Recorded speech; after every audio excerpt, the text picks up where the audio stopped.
Oh boy. Oh boy, oh boy, oh boy.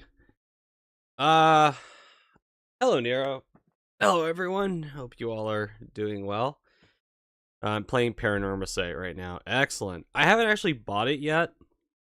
I will soon, but I wanted to finish Sons of Sparta, which I finished today, and then Resident Evil comes out later this week. So I didn't want to like pick up Paranormal Site and then have to like put it down to then play Requiem. I wanted to finish Paranormal Site, give it the time and respect that it's due, before I get in on that. Before I don't want to be distracted by other games. Like March doesn't seem to be a month where I'm really interested in a whole lot. I think the only thing is just that what is that Mouse PI game? I think that's really the only major thing. But today for the stream, this is something that I had talked about earlier last week, and we are going to be talking about, I actually have Richard, he's going to be on with me shortly, and we're going to be basically, I don't know how many of you remember a video Richard and I did back in like the end of 2024 where we talked about the live service initiative and how that was going.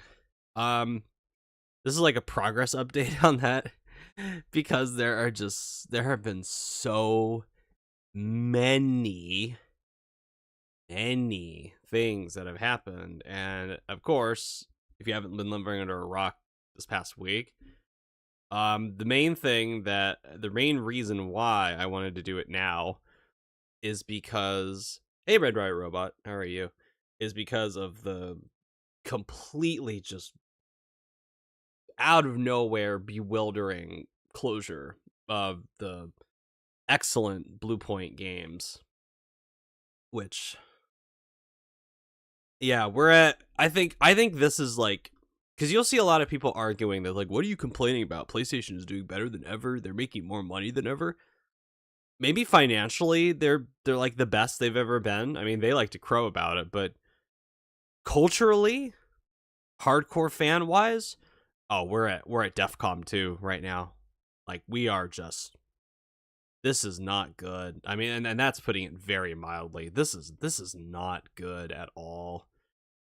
I mean, man, and you know, Richard and I are gonna discuss it today, and we'll take your comments if all of you have comments. But let me get Richard in here for one thing. Give me just a moment.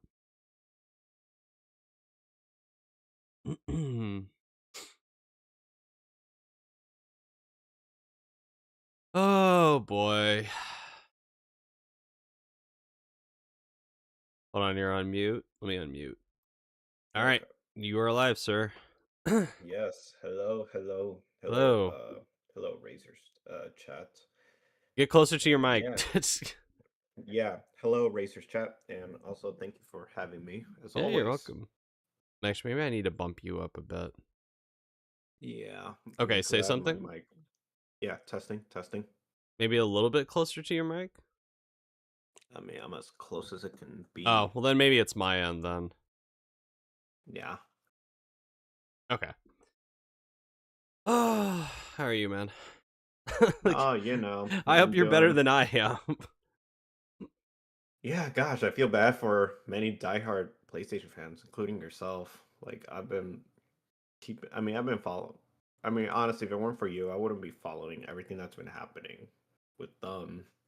But even so, it's like to watch. I know a storm is coming on PlayStation. I mean, it's already starting to hit, but like I know, the way I look at it is, I look at it as like a big giant tsunami wave. Hmm. Like it's like maybe the first few waves have already hit them, but I know something much bigger is about to come towards them. I mean, I wouldn't be surprised if we got like, at this point, I wouldn't be surprised if we got multiple studio closures and layoffs this year. Dude, you know what I was thinking? Like, this is jumping ahead a little bit, but I was looking at the list of studios that PlayStation has closed over these last 6 years, I think they have closed more studios than Xbox has in the same time frame.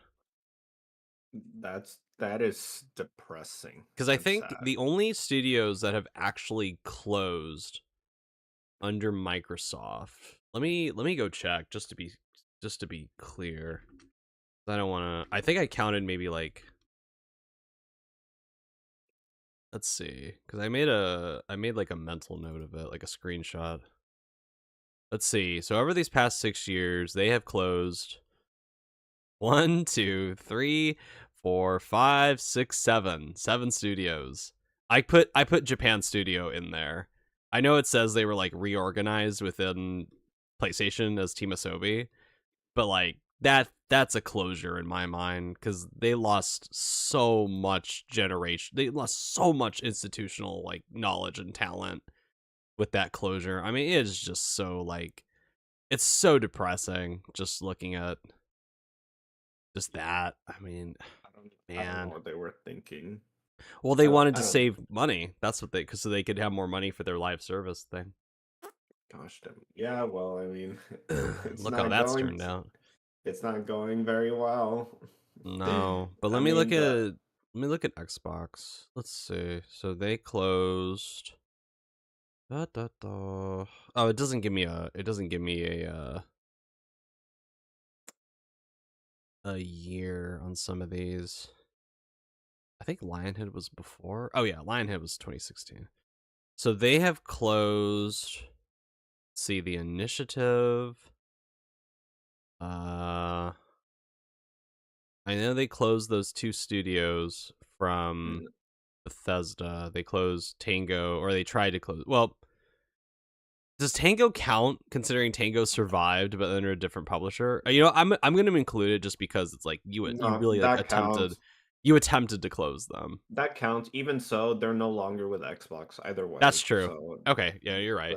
that counts. No, if they So get rid of a studio from themselves, like yeah, no, that counts. yeah, so that's like three. Just crazy to me. Like that's crazy that PlayStation have like they have more studio closures this generation than Xbox does. That is crazy. Like I know they've had less layoffs than Xbox has had because it's Microsoft, but the amount of like studios that have actually closed, I mean, for one reason or another, is just like, dude, man. Hey Sonic, how's it going? Chatting while playing Arctic Thunder on PS2. Oh, nice. So I forgot to send you the itinerary before the stream started. So I guess I'll just keep this a surprise as to like what I have on the list to talk about today. The topics, and I'll kind of like similar to last time. I'll kind of let you guide the conversation since you're the guest here. No, yeah. Very similar to how we did the thing at the end of 2020. Dude, can you believe like I was going back and listening to that video? We did that video before the Concord studio had been shut down, which I think is funny. We did that before they shut down. So there's been a lot that's happened since then. Um No, yeah, a no, it's hard. lot. It's hard to believe. And even and that name and Concord gets mentioned every nobody forgot about that. Like Dude, people meme about it all the time too. Con Dude, Concord is like a slur in the video game industry. Like if you call something a Concord, that is like that's an insult. And To that's a PlayStation. well no, just an insult to the Oh game no, in it is. general. It isn't. It's an insult to. Any game.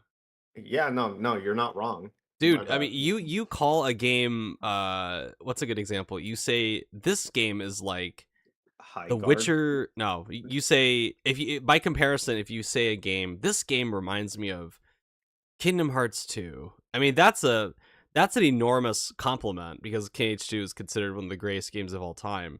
But if you call something a Concord, that is automatically just a negative affectation. That's a negative connotation to it because of just what a laughing stock Concord was. and dude, it hasn't. I think it's been what, like a year and a half since that whole thing went down. I think with Concord, It has 20. It's really been a 2024. year.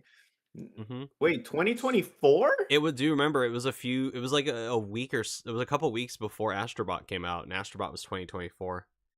Holy fuck! It's been, A year and a half since Concord, and bro. its legacy continues to haunt PlayStation like a ghost, which I And I find hate hilarious. the funny part, and I hate to say it, but you know how when I would say like the PS5 doesn't really have any mascots? I mean, despite Concord's Kind of failure, does. That is a Concord's a mascot. mascot, unfortunately, and It in the I hate to, worst possible way. It's a mascot. yeah, because it symbolizes what they've been attempting throughout Yeah, this yeah. generation, which is Um. funny and sad, Oh, unfortunately. what character in Concord is like the mascot? Like, what do you think of when? What do Well, you think of when you think of what character do you think of when you think of Concord? okay. I think of either I think of that stupid robot. No, I Oh, think the of the trash robot. robot with the Yeah, I mean, pronouns. look. Wait, it has pro. Yeah, it had pronouns, and it's like, and Why? I normally don't care about like the pronouns thing, but like to see a trash can, like a trash can robot, it's like Why? his pronouns are he, him. I'm like, oh come on, guys, like come on, like Look, really? That's so look, lame. look. Just say what you will, Like, but that trash thing, like that was probably one of the few designs I liked of that game. I don't know. I like it wasn't stupidity or offensive. weird. I'll give it that much. I don't know about like for me, but It's it it's wasn't not offensive. It's not like that one chick, the one with the bandana, with the snow, the snow jacket. Yeah, I think you know which one I'm talking about. The one, Snow Jacket. she's fat. There's a few of them that are pretty chunky in that game. Are Why you didn't talking we? about the blueberry Yeah, looking? yeah, yeah, That was a yeah. That one. guy, dude. That's a guy. Oh shoot! That's what I was, dude. But I don't blame you because when I saw that character for the first time, I looked at it and I'm like, man, this chick is like, what are we doing with this character design? And then I see the pronoun he, him, and I'm like, what? Like that's a guy? Are you kidding me? So, dude, that's the same character that I think about because I remember when that character's like trailer came out Hmm. and it was like, oh dude, it was like the jokes in the in the comments were hilarious, man. I think my favorite one was forget about DPS, this guy delivers BMI. And I'm like, oh my god, that is so mean, but that's so funny. No, and then I also think about that alien, the Oh, the alien the guy. the cat chick. Oh wait, no, which No, oh, the green no, guy, yeah, that guy. I think of the that Star Lord too. guy. Yeah, Yeah, yeah, I yeah, think yeah, about yeah. that one.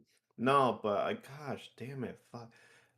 I didn't Such play. ugly characters. I Holy never got a shit. chance to play that game. Oh, I dude. mean, I There's wasn't one. interested. Sure, there's one character that every time she did her character select thing, it just, oh, it's so gross. Like where it's just like this purple and blue cat lady, but she looked really creepy with like the realistic animation style they were going with. So, but every time you select her in the character menu, she would do this thing where she'd go, come on, let's go," and she would start like air humping. And I'm sitting there and I'm going, just because of that, I never want to pick this character. And this character actually has one of the better Hmm. feeling gameplay, but just that character interaction, the character selection was so horrendous that I never wanted to pick her. It's so bad. No, I still find it funny that even fans tried reviving it, like actual fans of it tried reviving it, and then What a waste PlayStation of still time. told them to shut it down. Dude, because So, I'm telling you, dude, Concord haunts PlayStation like a ghost. I'm telling you, dude, it's a ghost. I know. And nobody's forgotten about it. No, I don't. if I'm not if gonna. anything, its reputation has gotten worse over time because I'm willing to bet like that it like severely impacted, or not. Actually, no. I can guarantee you that it severely impacted not only PlayStation but multiple other publishers, because they looked at what happened with that and probably saw similar games they were making and went, "Oh hell no, we're not doing that." So they canceled their shit. Yeah, well, better that happens. Okay. Indeed. So the first item for today, we're going to talk about some of the updates that have happened since our last conversation. So ironically, our last conversation was September 11th of 2024. Holy fuck. Yeah. I went back and I listened to that podcast just to kind of get an idea of what I said at the time, cuz like I I don't should have remember every fucking thing I said. I should But have gone back to go re-listen to that. nah, That would have been a you're fun good. I mean, conversation to listen to. we basically were like in complete agreement on a lot of things. So it's like, the most obvious stuff, like, yeah. Like, I don't know. No, yeah, Eh, of course. but Oh yeah. anyway, Well, no. What was I gonna say? Yeah, no. It's been a crazy week. dude, Crazy week. like it's been how many days? When did we find out? It Thursday, was I think. Thursday, dude. I was the one that saw the. It said when I saw it, it was like 5 minutes ago of posting, and then Ay, I ay, ay. messaged you, and then yeah, you told. I heard on your other stream. You said you were letting your dogs out when you saw the news, and you're like Mm-hmm. standing there, and you're like, what? I kind of had a similar reaction to when you sent me the news about them canceling a live service, that a God of War live service that they had in development. Or Oh or shit! I had a similar, because I remember you were I also the forgot. one Yeah, who sent me a message when the morning that it was announced that Tango Gameworks was getting shut down. I remember that very clearly because I was at the I was hanging out by like a lake, just going on like a morning walk, and then I think I was walking my dog as well, and uh I get the text. I think I was like just finishing my walk, and then I get the text from you that's like, "Oh, the studio that made Hi-Fi Rush is closing," and I'm like, "What do you mean it's closing?" And he's like, "Yeah, like, yeah, that's what I mean. It's closing," and I'm going like, "Uh, no, yeah. that's not possible. That can't be possible." And you're No, like, "Yeah, dude, it is." I mean, But yeah, that's basically what happened again with Blue Point. Like, you're like, what? And then I was like, you heard me. dude, that is crazy. No, but even I was the one that told you about how they canceled the God of War live service, and you were like, what the fuck?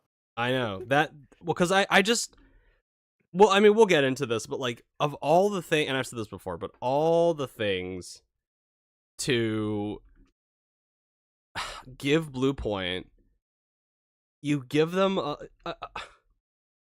it we still don't breaks my know. brain when I think We don't about know now because it.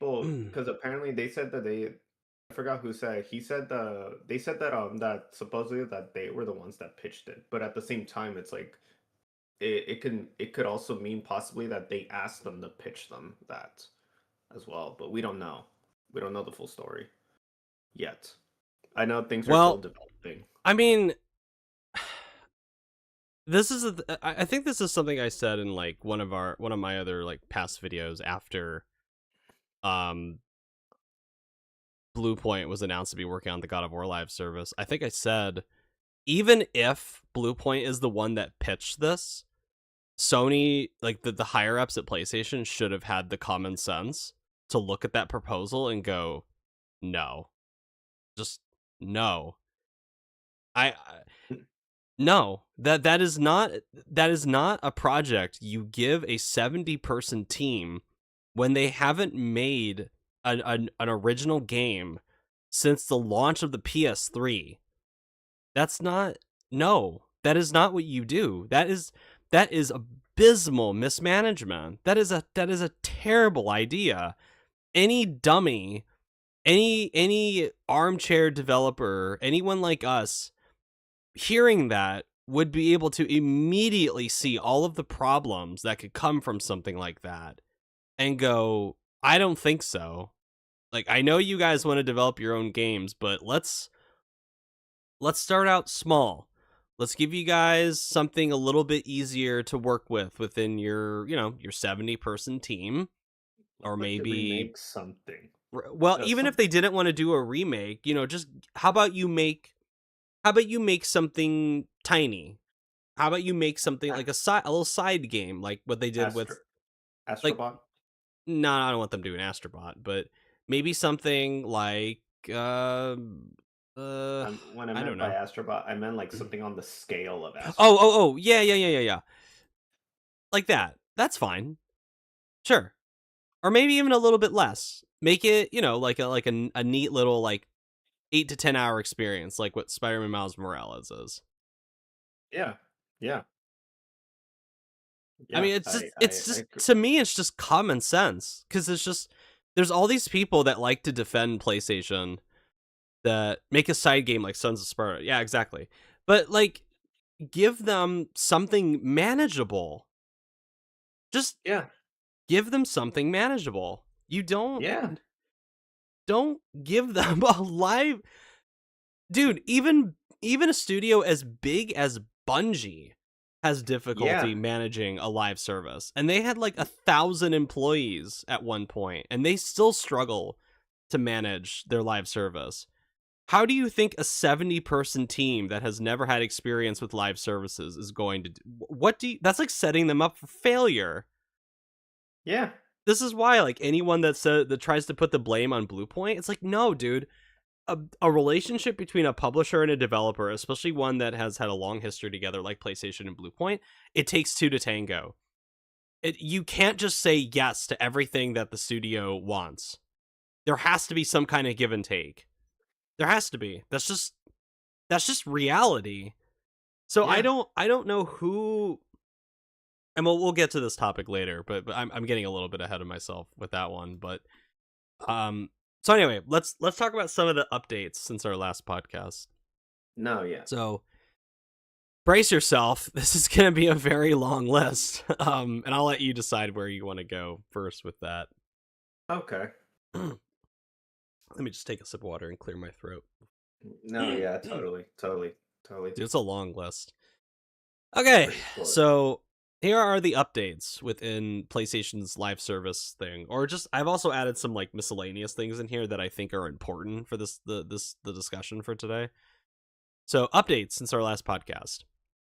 Insider reports claim that Concord costs between $200 to $400 million to make, and PlayStation higher ups, particularly Herman Holst, were championing it as, quote, the future of PlayStation, unquote, and, quote, a Star Wars level IP, unquote.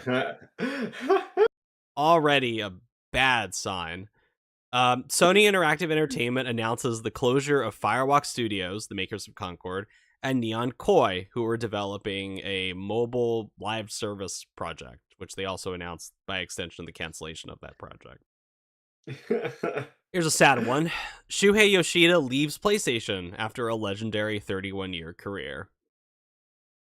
That one made me sad. That one That one made is me that's the probably the most depressing thing of all, given how things have gone since he's been out of the captain's chair with PlayStation's what worldwide. were they thinking Well, giving they wanted to get rid of him because I'm willing to bet they wanted to get rid of him because he represented the old guard, and Jim Ryan and Herman Holst were like, nah, because you got to remember, Shuhei Yoshida said that Jim Ryan basically told him, I want you to head our indie. I want you to leave your position as head of Worldwide Studios at the time, before they were called PlayStation Studios, and go work on our indie initiative. And then he basically pitched it to he pitched it to Shuhei Yoshida as, either you leave the company, or you go take this position. And Shuhei Yoshida chose to take that position before he left after a few years. Yeah, I remember that. But then also It's weird because he did say he doesn't hate Jim Ryan because he basically like took I his know, but role. Shuhei Yoshida also has to I kind of play I the I office know politics game, the corporate politics I game. know he has to basically keep it professional, Sure. basically. Yeah. Unfortunately, I hate this corporate world. So anyway, PlayStation cancels 2 live service projects: the previously leaked military shooter from Ben Studio, and a live service God of War game from Blue Point Games. Which, I mean, we've I'm already talked about the live service God of War, but of all things, I'm glad that one got I don't know I'm why it was greenlit to begin with. I mean I really don't understand why that was greenlit to begin with. That was it on such an obviously terrible idea. I would have I been in don't get pain if I would have it. been in pain if that actually if that actually came out. Like seeing like a beloved IP like that just turn into a live service? That sounds awful. Like imagine if they made a Kingdom Hearts. Oh wait, they already did a Kingdom Hearts live service They with did one, and then they tried to do, well, they did two, and then they tried to do a third one, and it got canceled, thank God. oh But god. yeah. Okay. Okay. But the one that the one of these two, now that Blue Point Games is gone, I'm looking at that, like, again, like, why you just had Ben Studio make Days Gone. Like, I personally did not like Days Gone, but wouldn't the smarter idea have been to just make a sequel to Days Gone and just reuse a lot of assets and keep the momentum going from that? Like, Yeah, I know they had like kind of a civil war internally at Ben Studio where the some of the old guards were shoved out, but it's like cuz Days Gone didn't really get that much nice critical reception, which I agree with cuz it's not a good game. But I mean, I didn't I bother. I mean, it's not that I wasn't you're not interested missing in it. much. I don't think you're I mean, missing much, honestly. I don't think I forgot around. I don't know what happened. I was like, I don't know. Like when I saw it, maybe I don't know. I think I just wasn't. I didn't care too much for it. Mhm. I knew it was a new IP, and I told myself like, okay, maybe I'll play it at some point. But then when I heard about your experience, I was like, yeah, I don't think this is gonna be fun, especially after you told me that like after you said how that the motorcycle is basically like required. Oh, you're babysitting it the whole time, basically, and that just got really. I know there's some games that make immersion out of things like that, and that they work really well. But that was, to me, Days Gone was not one of them. But I just don't understand why Ben Studio didn't like they didn't have any experience making a live service or a multiplayer game, or not much. But then I think they were also forced to work on a project for Naughty Dog, or they were assigned to that, and then they had to basically go beg PlayStation to get them off of that project because they didn't want to become like a Naughty Dog satellite studio. I mean, just dude, just all these like little stories that have built up over the years that I've heard about, like ever since Jim Ryan and Herman Hulse, especially Herman Hulse, took over. It's like all of this shit has just like built up over time to make me just like, I look at Herman Hulse, I'm just like rubbing my temple. I'm just like, why? Why is this dude here? And again, I'm getting ahead of myself, but next up, excuse me, Hideaki Nishino was promoted to the president and sole CEO of PlayStation, and Herman Hulse was demoted to his original position as CEO of PlayStation's software division. This was after Concord, of course. I mean, good, he got that demotion. He Would should have have been been better. he should have been fucking fired.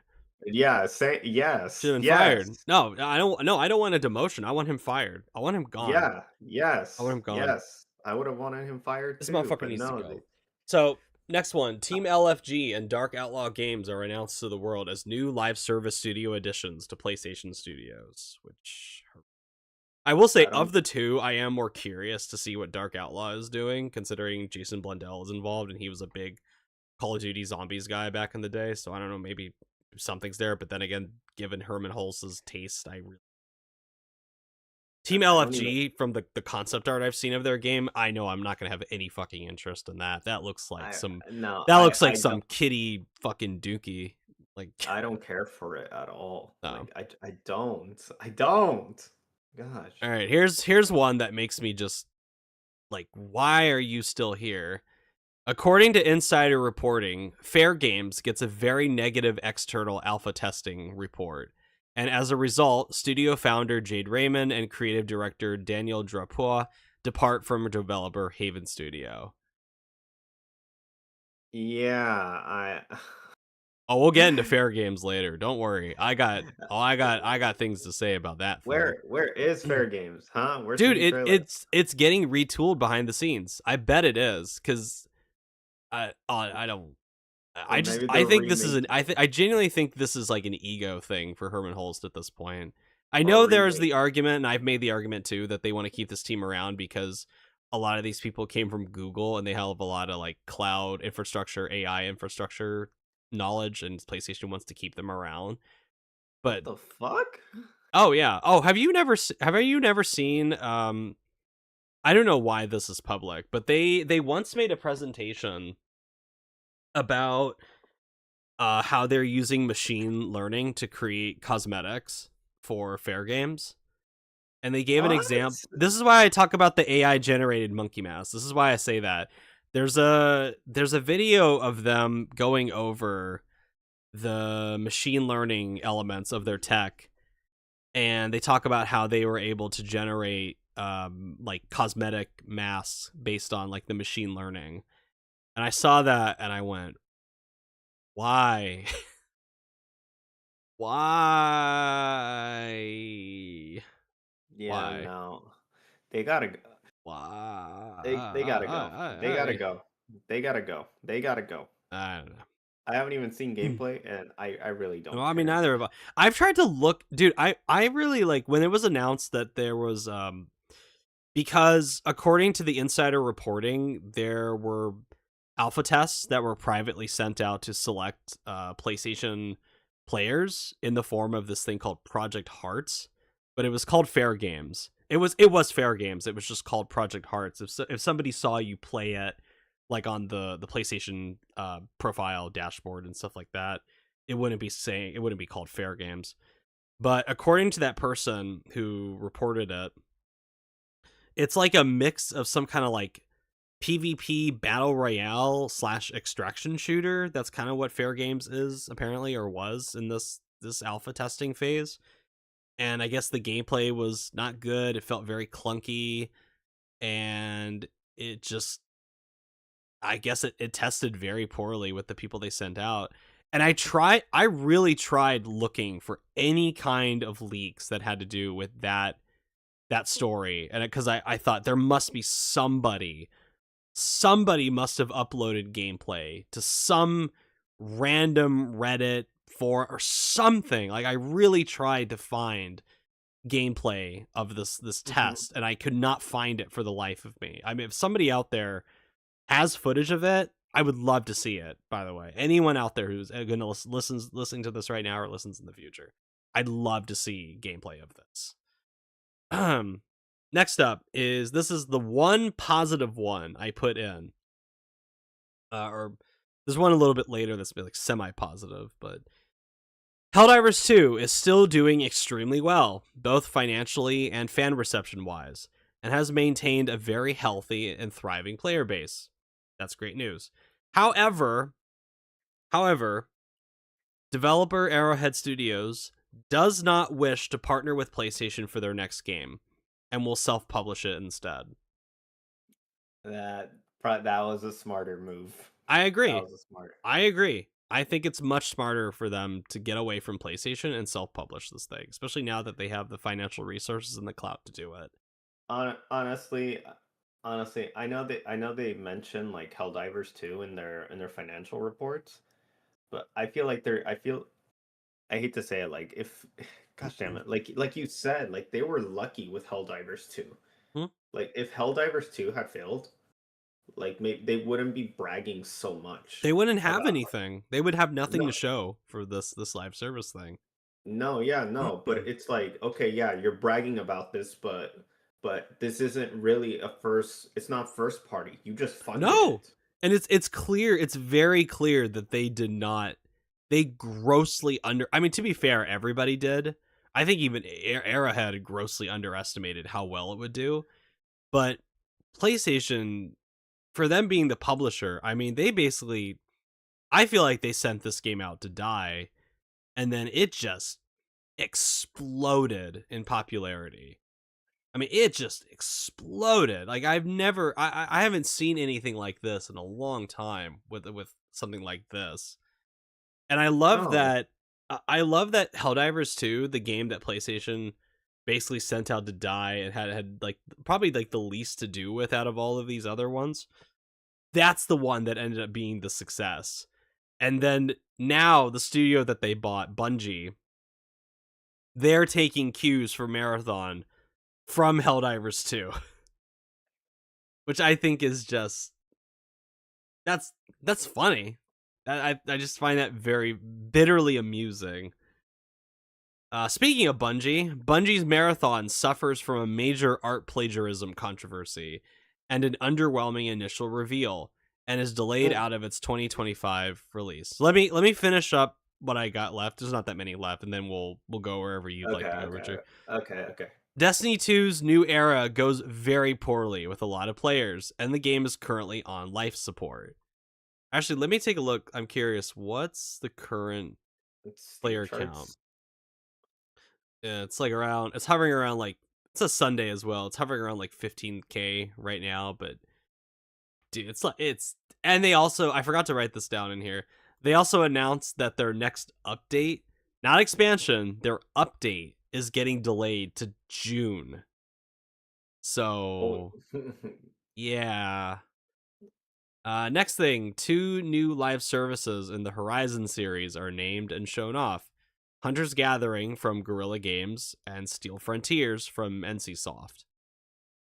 PlayStation announces they're publishing For Loop from Bad Robot Games, and Marvel took on Fighting Souls from Arc System Works. And finally, and most painful of all for me, maybe, Sony Interactive Entertainment announces the closure of Blue Point Games. yeah. All right, where would you like to start, sir? Where would I like to start? Oh What's the boy. story that sticks out to you the most? Okay, what was the one? Gosh damn it. Destiny fans are pissed too. Yeah, they are. Yeah, Yeah. they Oh my are. god. Gosh damn, Yeah. poor. Look, I hate to say it, but j- they should have shut down Bungie. I feel like they should have shut them down. I don't know about Look, that, but I know it's risky. Look, if Destiny fans are pissed, they're not listening to them, and with the backlash Marathon has been getting. By the way, I know after Blue Point Games shut down, like people were taking it out on Marathon. I I saw don't all the comments. I I don't saw all think the comments. that's I know, but I don't think that's really gonna have a major impact on Marathon. I'm still skeptical of Marathon being this like big hit for them. Like the got the league of something like a Helldivers 2, but Mhm. I think people are way overblowing how much Blue Point's death is going to impact Marathon. I think so. I think the people that are shouting down Marathon, they weren't going to buy it to begin with. Let's be Yeah, fair. I think no, most okay, people that are okay, yelling at okay, Bungie and Marathon over that post, okay, it's just one. okay. It's one post. Do you go to like any video about Marathon, and it's like very positive feedback from a lot of people. Yeah, I can see that. Red Riot Robot says, I think Marathon will do well, at least short term. That's what I think as well, because it's Bungie. It'll probably do well decently at launch, but then what I can see happening is if Marathon does so well, they'll probably just let Destiny 2 die out. That's what I can see happening. That's I mean that's a possibility, but I don't know because I don't know if they'll pull the I don't know if they'll pull the no plug they'll out. put it on. It's pretty much already on maintenance mode. Yeah, it I think already is. I mean, and the worst case scenario is they just decide to cancel the final update because of Marathon. That's that. I don't think they'll cancel the final update. I think that will be because I think Destiny 2 announced that there are the other two expansions that are going to be coming. I know one is called the Alchemist, but I forget what the other one is called. But I know. I think what this is very similar. And speaking of like Halo Rogue Dio, I think the Horizon series is AstroTurf. I think the problem with Marathon is that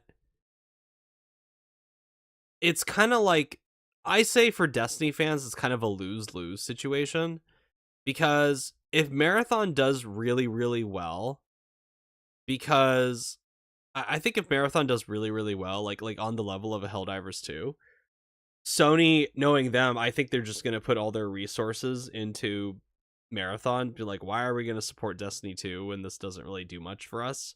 Now that Marathon is exploding over here, and then you have the other problem where if Marathon fails, which I don't think that's gonna happen. I very highly doubt that's gonna happen in the short term. But I think if it does not do what PlayStation wants it to do in the long run, even just this year, like financial year, I think Bungie's in serious trouble. Like even more so than they already have been the last few years. I Because mean, something that gets that doesn't get brought up a lot that I remembered from the IGN reporting on Bungie's troubles from a few years ago. I remember the reporter saying that a lot of people that are a lot of leaders that are vested at Bungie, their final acquisition payout bonus comes, I believe, summer of this year from when they were acquired back in 2022. So once those leaders get their final payout from the acquisition, I mean, like, then they're just gonna leave. There's a good chance they'll just leave and be like, "Fuck this! You guys can deal with Marathon," and just leave. So what's gonna happen when there's like this big exodus of leaders at Bungie? I mean, what's gonna happen if that happens? How is that gonna impact Marathon? How is that gonna impact Destiny 2? I mean, like I've said, I just, I just think PlayStation made such a big mistake getting into bed with Bungie and giving them power and bringing a lot of their team members who clearly don't have good taste to kind of be their guiding light when it comes to this live service thing. I don't get PlayStation's obsession with Bungie talent. I don't get their obsession with Guerrilla talent, and I don't get their obsession with Bungie talent.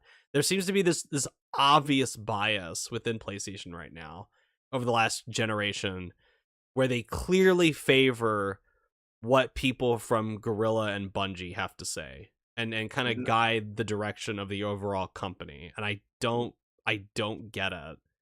I don't no, yeah. understand it.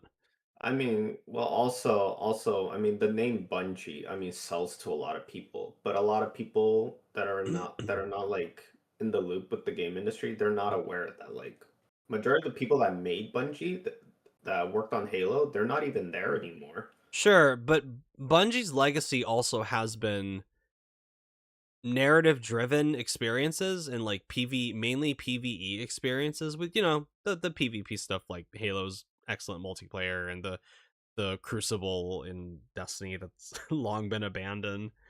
Um but I think this is just such a big risk for them to be like Bungie is going to make a strictly like PvP VE game, and it's kind of like okay, like I'm sure some people will show up for it. I'm sure quite a few people will show up for it cuz the name Bungie still means something to a lot of people. You'll have people that I guess just follow whatever Bungie does. They'll pay the $40 to try it out of curiosity. Maybe some people like the art style and will look to that and try it. Maybe some people who are tired of Arc Raiders will get in there and try it. I mean, my But brother's been playing Arc Raiders. I don't know how I asked him about Marathon. He said he's interested, but I think he's waiting he wants to wait after release that's the other yeah, because he knows Destiny yeah. 2 got treated like it got it's been has been getting treated like shit for a while already. that's the other thing too, is that just from the people that I've talked to, like friends of mine that used to play Destiny, um, whenever I bring up Marathon, they're just like, they're either like, ugh, not interested, or I'm kind of curious, but I'll wait because I know Bungie, I know their history, and I'm going, all right, good for you. That's good. That's good, sensible, healthy skepticism. That's not just blind fanboyism that I am so tired of people just, I don't know, just like this fanboy brain rot that just hits them and they just they never recover from it. I don't get it. Yeah, I don't understand fanboys. Like and I question it all the time. I lose brain cells I every just time. see I just see the like people come out and defend like these like unpaid Sony employees that just come out and defend Herman Holst and try to make sense of it, and I'm kind of just like, dude, I'm gonna apply Occam's razor. The simplest explanation is probably the correct one. Maybe he just really really sucks at his job, No and shit. he's just maybe he's just really really bad at, maybe there isn't this 4D chess that you're thinking Herman Holst is doing in his brain while he's doing quantum physics equations and shit like that. Maybe he just really sucks. Maybe he was good at running one studio, but absolutely sucks when it comes to running multiple Like, as what the head of games does PlayStation he Studios. play? That's what I want to I don't know. care about that. I just want him to make smarter decisions. Well, that too. I just want him to have better taste. I That's what I mean. Like when you would always say he doesn't have taste, like I would question like what games does he even play right Besides now? Horizon, I don't know. Okay, Horizon. Okay, Plays yeah, Horizon. he probably adores the fuck out of Well, he Horizon. has an obvious bias towards it, like I said. I mean, and I agree with Rogue Dio. It's like I think the series is astroturfed, which I agree with, but I think it more has to do with. Hey, David, how's it going? I think it more has to do with the fact that the first game was so successful, and then that I don't know, because Herman Hulst got promoted after Horizon Zero Dawn came out. So, Uh, and to be fair, that game did extremely well. It's sold a shitload of copies. It's really popular in the PlayStation community. But then you have Horizon Forbidden West, which sold less, even though it was available on more consoles than Horizon Zero Dawn was at the time. it And came out then the same month as Tears of the Kingdom. no, Elden Ring. That's when it came out. Oh, oh, Oh okay, no no okay, no, that was Elden Ring. Breath of the okay, Wild no. was Horizon Zero Dawn, and then Oh, Elden Ring came out around the same time. dude. So Horizon's Uh, just had bad luck. It's just had well, so it's much not just bad. that. I think it's just a very just. I don't know. I just don't. I don't know because there's because and then everything they've done outside of the main two single player entries have just bombed. Like you just have The VR, the VR game that just flatlined. You have the the Lego Lego game. Horizon game that did nothing. Nobody gave a squirt of piss about that game. It sucks I too, by the way. It's a really it's a I didn't crappy ass game. I didn't bother with it. I didn't bother when they announced it. I was like, huh, okay, this looks interesting. But then I'm like, It's an no, interesting I don't. idea, but the studio they chose the wrong studio to do it. It's just such a dull, boring game. It's just oh my god. I remember I was playing it and I kind of just was looking around going like, this is it? This is everything that's in the game? It's just the same repetitive shit the whole time? This oh no. I don't even think kids took to it because it sold terribly on all systems. It was sold so badly to the point where PlayStation had to basically put it in PlayStation the plus tier, like the essential tier, after like a year of it being out. They never do that with their releases like that. Even for smaller things, they don't do that usually. But this game sold so poorly that they had to go like, ah, fuck it, just throw it into PlayStation Plus Essential, get more eyes on it. But because I mean, Yeah, it worked for me. I wasn't gonna pay $60 for this thing. They're out of their fucking mind if they thought I was gonna pay $60 for that oh yeah, crap. no, $60 for They're out no, of their no, mind. That should have been like 30 or 20. There's no 30. way y- for 60 for that. They're out of their minds. Yeah, But no, I didn't bother with that.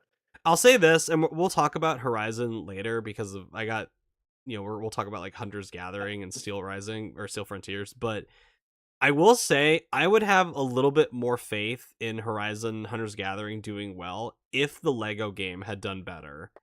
Because to me, the Lego game would have shown that there is at least this massive mainstream appeal to it that PlayStation seems to think this series does. And I don't see it as this big cultural thing that PlayStation seems to think it does. No, yeah, I same. I don't see don't. I it. don't. Honestly, honestly, I feel like they really should have just they. I would have been fine if they had just ended it, even with Just the yeah, first just one. just make Horizon 3. We could have gotten Horizon 3 probably by now or at least like next year. But No, they yeah, like just I end it. Like yeah, just move I on. don't look. I'm not obsessed with Horizon. I'm not obsessed with it. No, I think it's fine as a series. I don't hate it. I actually really like the first game. I like it a little bit, quite a bit more than the second one. But there's just, and I've said this before to you, but there's just something about Horizon that just lacks. I think it had that kind of spark with the first game, and then the second one came out. And even though I liked the second one, I was thinking to myself, something is missing in this. And I can't quite put my finger on what it is, but it just doesn't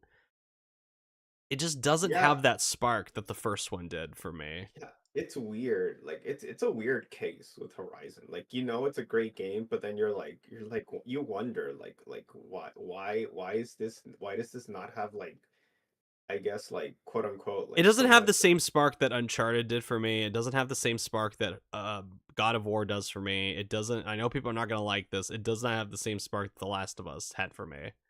it doesn't have the same spark as even Breath of the Wild or even Tears of the Kingdom Well, I'm did thinking for more me. like in terms of the PlayStation, the current PlayStation Oh, IPs oh, that they yeah, like to trot no. out. Definitely does No, not have the you same spark that Astrobot has for me. There's no way. No no. fucking way. Look, Um, I look, speaking of no, here's the thing. Look, I'm not interested in I'm not interested in that Horizon Life Service, but I'm gonna be real. If they really wanted to take advantage of a Horizon Life Service, I would have been fine if they turned it into like I don't know, like a I know there's that one mission in Forbidden West where you have to ride one of the machines in a race. I oh thought that I god. thought that maybe that would have been a bit No. better. Oh my You didn't like god. that? I actually liked No. it. That was awful. That those races? I actually liked those Oh races. no. Oh brother. No, no. Did, did, Oh. did they ever release even a real Oh. life version of the board game? The board I don't game know. I don't think that so. I I hated thought that that board game. you hated I that. I hate, actually liked dude. that. Okay, that's maybe something about Forbidden West because Forbidden West feels like it's just like a weird like amalgamation of all these AAA um like tropes and gameplay design decisions where they just go I don't know, board games and video games are popular. Here's our version of that.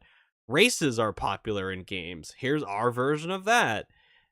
Flying mounts are popular. We'll have one too. And it feels like Horizon Forbidden West just kind of lacks its own identity compared to other PlayStation properties. Even ones that do some of the tropey stuff, but they just don't I don't think they do it as shamelessly as Horizon does.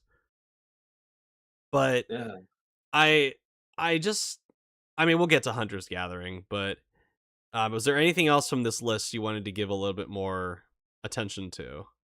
I mean, honestly, in regards to like Blue Point, Oh yeah. gosh damn it. And Oh man. of all the IPs they could have remade, like literally, The world was their oyster. literally, that was like, literally, like, why aren't they doing the God of War trilogy remake? Where You got me, dude. I don't know. why aren't I'm honestly concerned about those remakes, by the way. I'm concerned about that Oh, I remake. am too. Not I have some not like it's about. it's how you pointed it out. Like what if they about the whole like if they change it to like third person, which God I hope not. No. You mean over the shoulder, the over Yes, the shoulder yes, camera. Yeah, I don't want yes. that. I Yeah, really I don't want no. that. I don't want that. And I want then the fixed camera angles from the original trilogy intact, please. I don't want them yes. changing.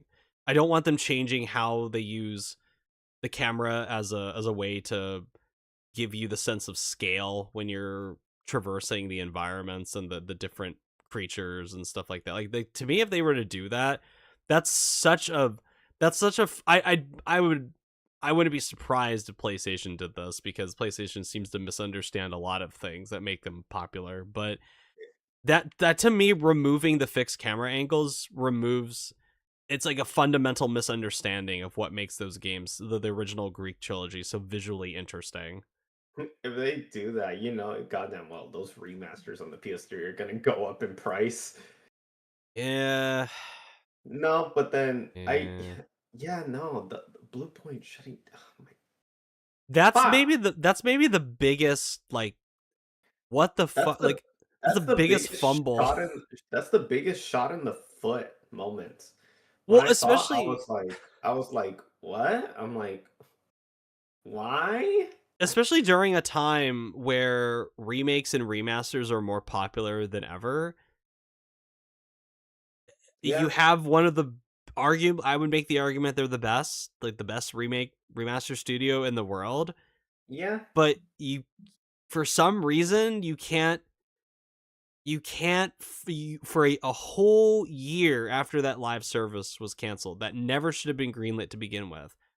You you PlayStation, I'm saying like you PlayStation, Herman Hulse could not agree on a project for them to work on in that whole year that they were without work because oh of yes, the God I of War forgot. live service being canceled. I forgot. Yeah, they pitched two remakes. So No, quote I don't. unquote. I Well, don't. that was I reported. know what That's you're referring reported. to, but I don't believe. I don't. I don't take Detective Seed's really much like credibility. But I mean, they obviously were pitching stuff. I'll give them that. But the fact that like they couldn't find anything for them to do, it it just it. I don't get it. I really don't.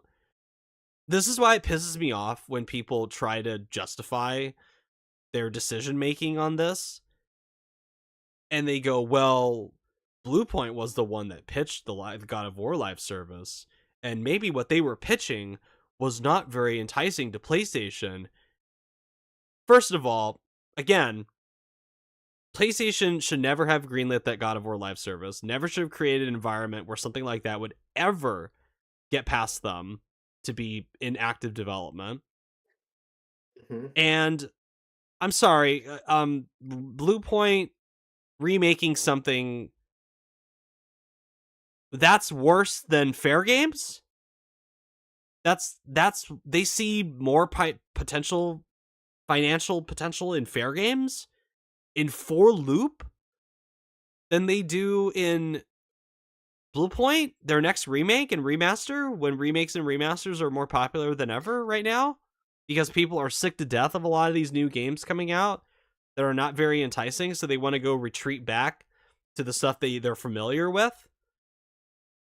You had a really talented studio that could do that for you, that had really quick development turnarounds, and but you killed them.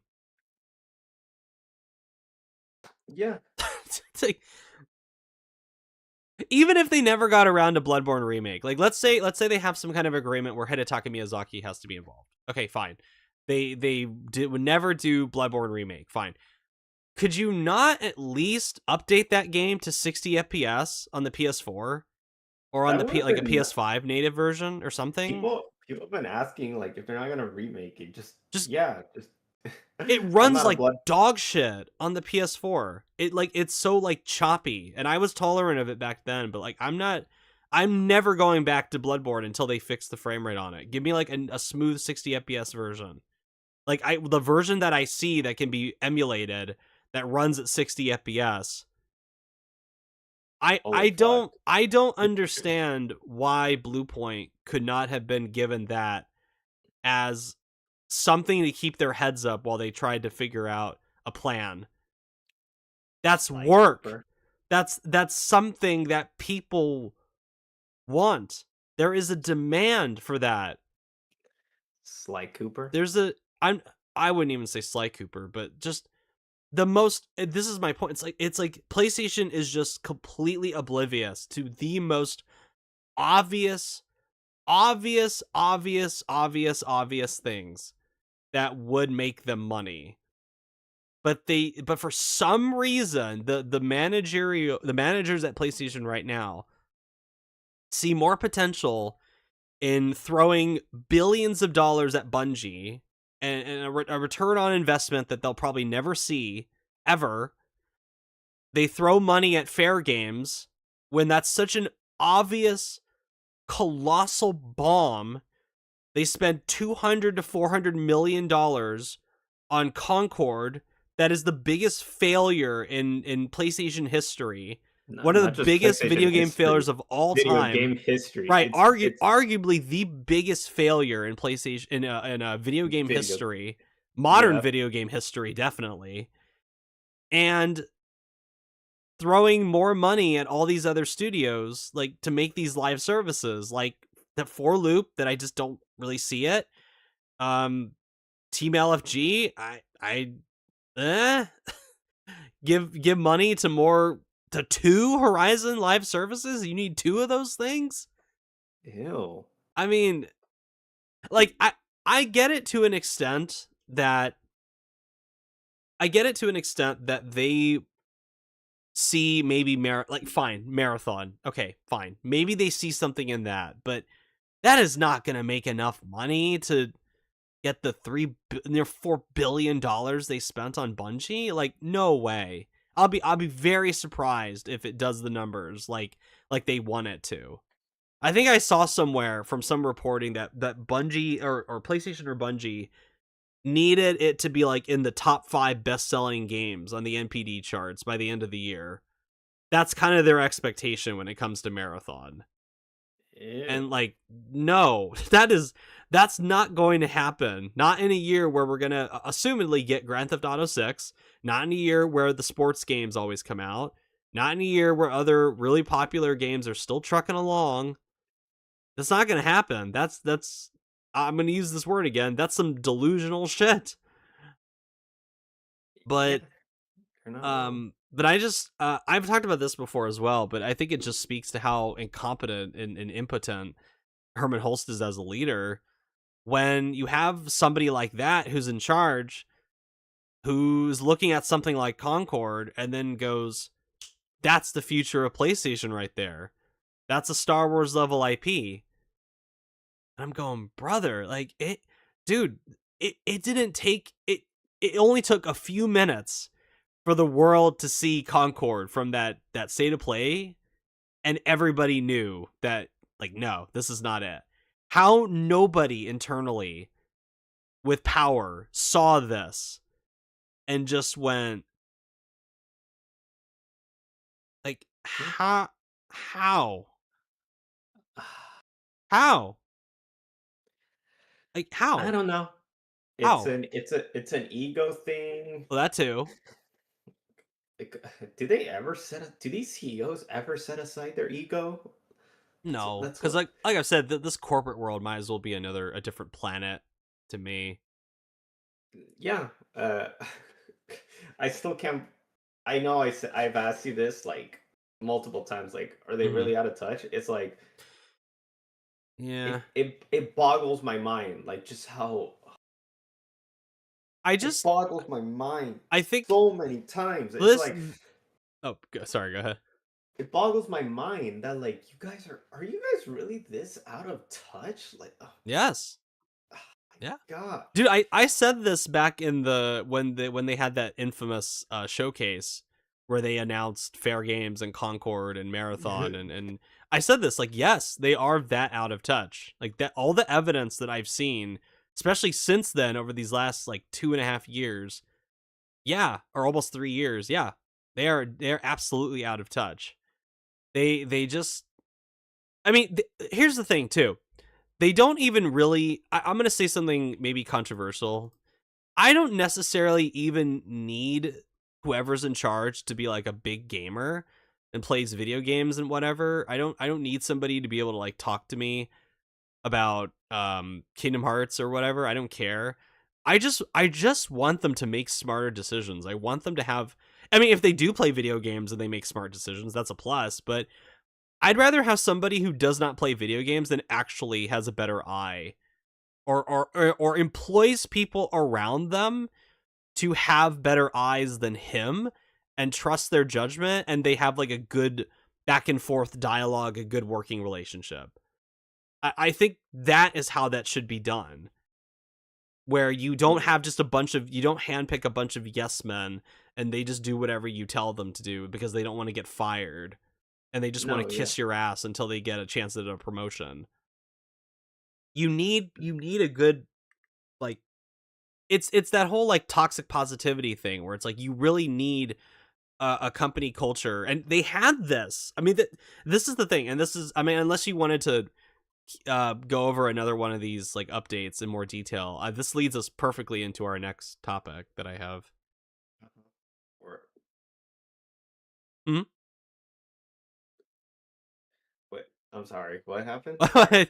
I was gonna say like this is gonna lead us perfectly into our next topic unless you had an update unless you wanted to zero in on any of these other updates from these last few years that I I mean, I mean, I'm staring at the thumbnail right now. Perfectly defines what's happening. I just that's can't why I believe it. chose it. That's why I At chose it. PS at PSX though. This had to have been taken at PSX. It's Oh, so that's obvious. I mean you and I were on that motorcycle. I didn't go to Days Gone. I was too terrified to go to Oh. Days Gone. Oh, I okay, okay. remember when they had all the zombies going around Yeah. the whole convention. You had to walk through like that field of dead body like fake dead bodies hanging up. That was awesome. I loved that. I mean, That hey, was so cool. props to you for liking that, That but was awesome. I was terrified. I That was was the best terrified. thing about Days Gone, that exhibit. That was so cool. And Um gosh damn, God, yeah. fuck this guy. Fuck. Well, Okay. again, this leads us right into our next discussion, which I have it labeled in my Google Doc as or before we get into it, do you want to read the chat for a little bit and just kind of Yeah, we can catch up on the chat. okay. Sorry, we've No, you're been good. talking and not reading the messages. No, you're Yeah, good. I've been looking at some of them while I know. just the ones that have been kind of I- like I've been looking at them too, but yeah, no, yeah, no. I know let's they've been. see. I think Red I Rat like. Robot says I think Marathon will do well at least short term, which I agree. Long term, wait a month. Yeah, I think wait longer than a month. I think wait maybe like 6 months and see what Bungie's doing. Um oh yeah, I read that one. I think Horizon series AstroTurfed. Oh, they definitely will because the updates for Destiny are abysmal, reportedly. Yeah, they are pretty bad. I keep a very close eye on what's going on with Destiny through just like the different subreddits and then what one of my best friends tells me about it. Um they'll do these expansions for Destiny and then if they are lucky it goes into full maintenance mode. I mean, I wouldn't be shocked if Destiny, depending on how well Marathon does, I mean either way, I mean if it underperforms, that's not good. If it fails, it's really not good. If it does well, that's still really not good for Destiny because then they're gonna want to keep people because dude, it's I don't think people seem to realize like how taxing it is to keep a live service maintained. No, they don't. Especially something like People. this. It takes a lot of people to keep a live service maintained, which is why the idea of them giving Bluepoint a live service to work on was just so, it's so outside of the realm of reality that I can't believe anyone in power did not think of the obvious problems that would come from that. I No, don't yeah. I don't get it. Rogue Dio said, also I heard PlayStation can't get their Japanese audience back, so they tried selling the PS5 at a lower price range for the Japanese and still got outsold by the Switch too.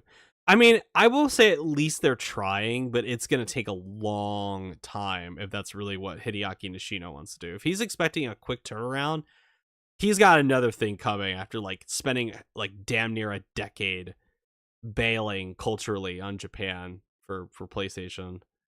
Yeah, no, that's unfortunate. That's super sad. Japan is Nintendo territory. I mean, that's At least, just right.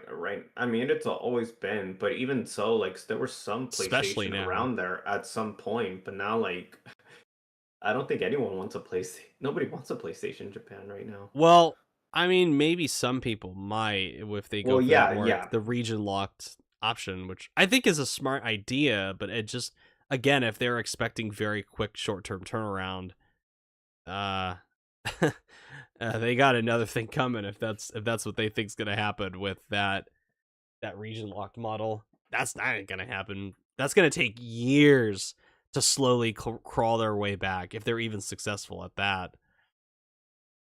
David says, "How's it going, everyone? Going well. If Hunter's Gathering does well, that third game is not coming. I disagree with that because they have to do the third one, but and I think it would. I mean, the third one is obviously going to do very well, but I think if her like not like a Horizon, if Horizon Hunter's Gathering does really well, I think it'll take longer for Horizon 3 to come out because again, they're going to have to keep a lot of people at Gorilla on maintenance mode or not maintenance mode, like maintaining the momentum of Hunter's Gathering and making constant new content and writing constant new things and it takes so much time and manpower or they to can. Mm? No, I was gonna say, or they can just, I don't know, leave it on a cliffhanger like they did with Sly 4. Gosh, that would Nah. suck. Well, I it's because Horizon 3 would sell really well, so they want to get that going, but again, it's like why didn't you just finish Horizon 3 before working on focusing this on the live live service? serve. Yeah, I just I don't get it. So other than PlayStation's live service addiction, anything new? Well, Phil Spencer retired in quotes. That's kind of the big thing. The other big story. Other than that, I mean, as far as like what we've been, I finished Sons of Sparta today, which I thought was, it's pretty mid in my opinion. It has some good qualities. I don't think it's a bad game, but it's just like whatever. I'm looking forward to Resident Evil next, or not next week, this week. So that makes me happy. I don't I was have any supposed to do any something on Saturday where we would like eat into my time with Resident Evil Requiem, but then it got pushed back to next week. So I'm like, yes, I have more time. I secretly was like, yes, I have more time. Resident Evil. Name one Western developer who made a successful live service who went back to their old way of making games. None. At least I can't think of any. No, I mean even though Rockstar makes like even after GTA 5 they made Red Dead 2, which was fantastic. It's like really changed how they made games, like dramatically changed their company culture.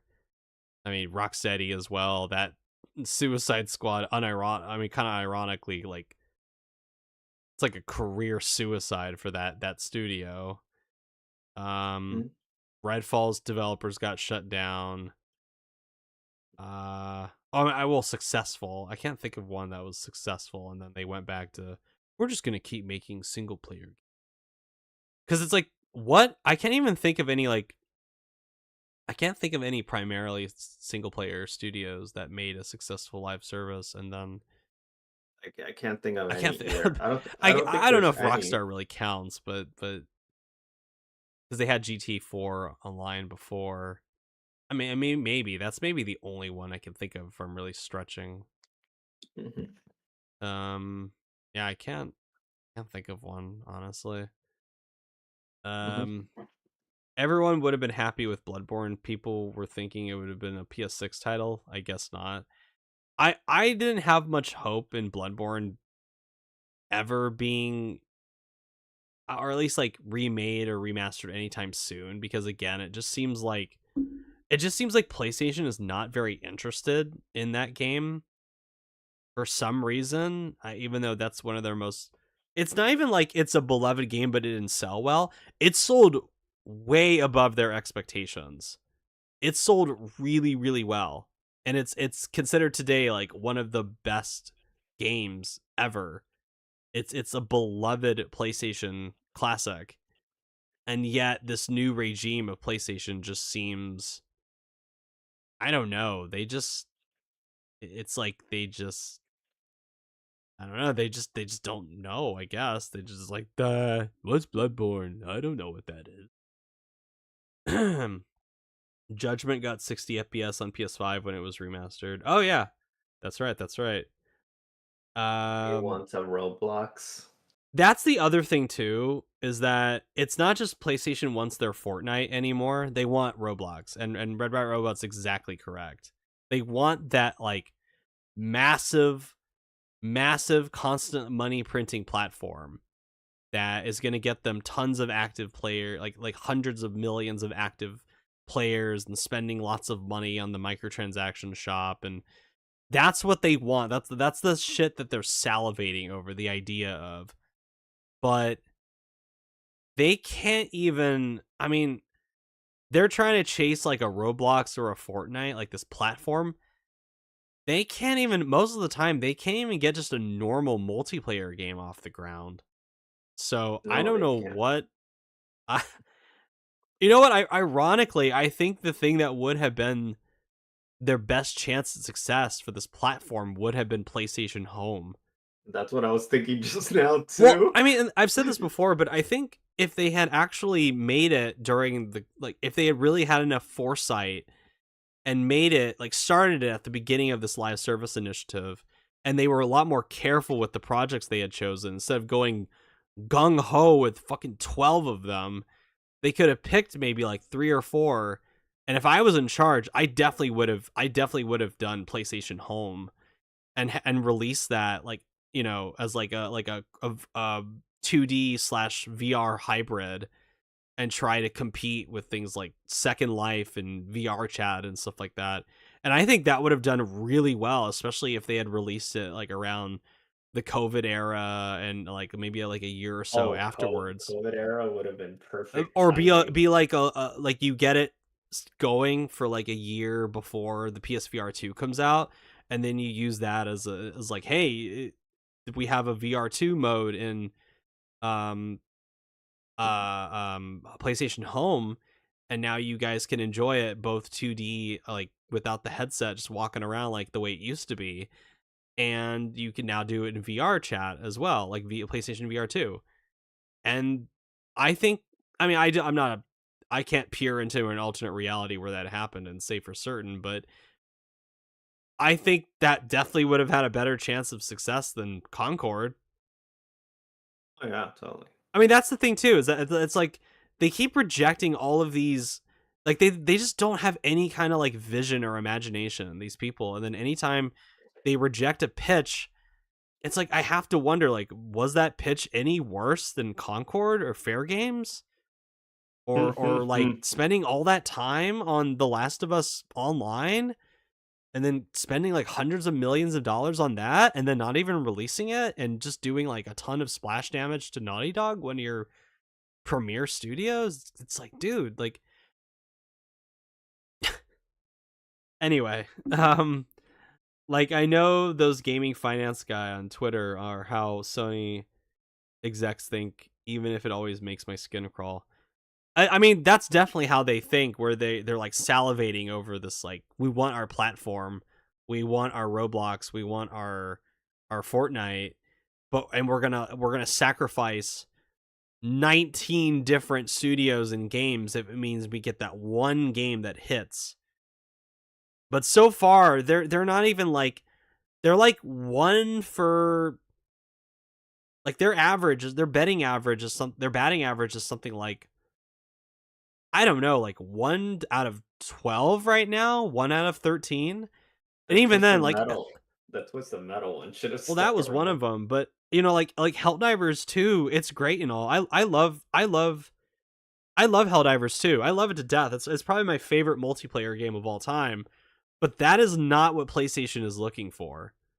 Like, as successful as Helldivers 2 is, that is not what PlayStation is looking for. Even if that was what they were looking for, now the people who made it don't want to work with you in the future. They don't want to. They don't want you publishing their next game. They want to self-publish it. Like, sure, it'll come to PlayStation, but it's not gonna. It's gonna be that 30% rip. It's not gonna be the 100% thing that you get from Helldivers 2. No, yeah. I mean, they already made a Stupid. name. They already. I think they were able to make a name for themselves. I Yeah, mean, yeah, maybe they might not be getting like a ton of profit because PlayStation published it. But I mean, at the end of the day, it was still an investment because they sure. made a name for themselves, people have won their trust, basically. I mean, and then to, like, I'll not to like toot my own horn too much, but I like to think that I have better instincts than Herman Holst. That's like, I know this sounds very braggadocious of me, and it's like, well, you're not an industry vet. You're not a 7-figure salary game executive. You don't have all the information. Maybe not, but one thing I do have that these motherfuckers don't is an ear to the ground. Yeah. Like, I'm here on the street level, and I can see things that these people can't. Clearly, Yeah, you're not wrong. because I saw Fair Games and went no, and I saw Concord and I went no, and I saw Helldivers 2 and I went yes, and look which one is successful. Now, again, it's not as success. It's much more successful than I thought it was going to be, but I think that's how it should be. I think you invest in these smaller things. You don't spend an eye-watering $200 million on them, and you spend small, and if it explodes, you adjust accordingly, like they did with Helldivers 2.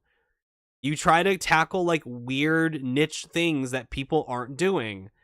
That is not what PlayStation has been mostly doing.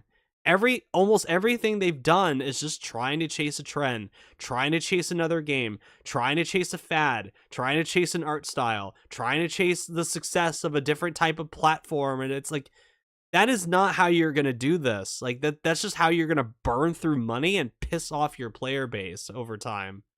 They Which is already which have. which I was going to say is exactly what has happened.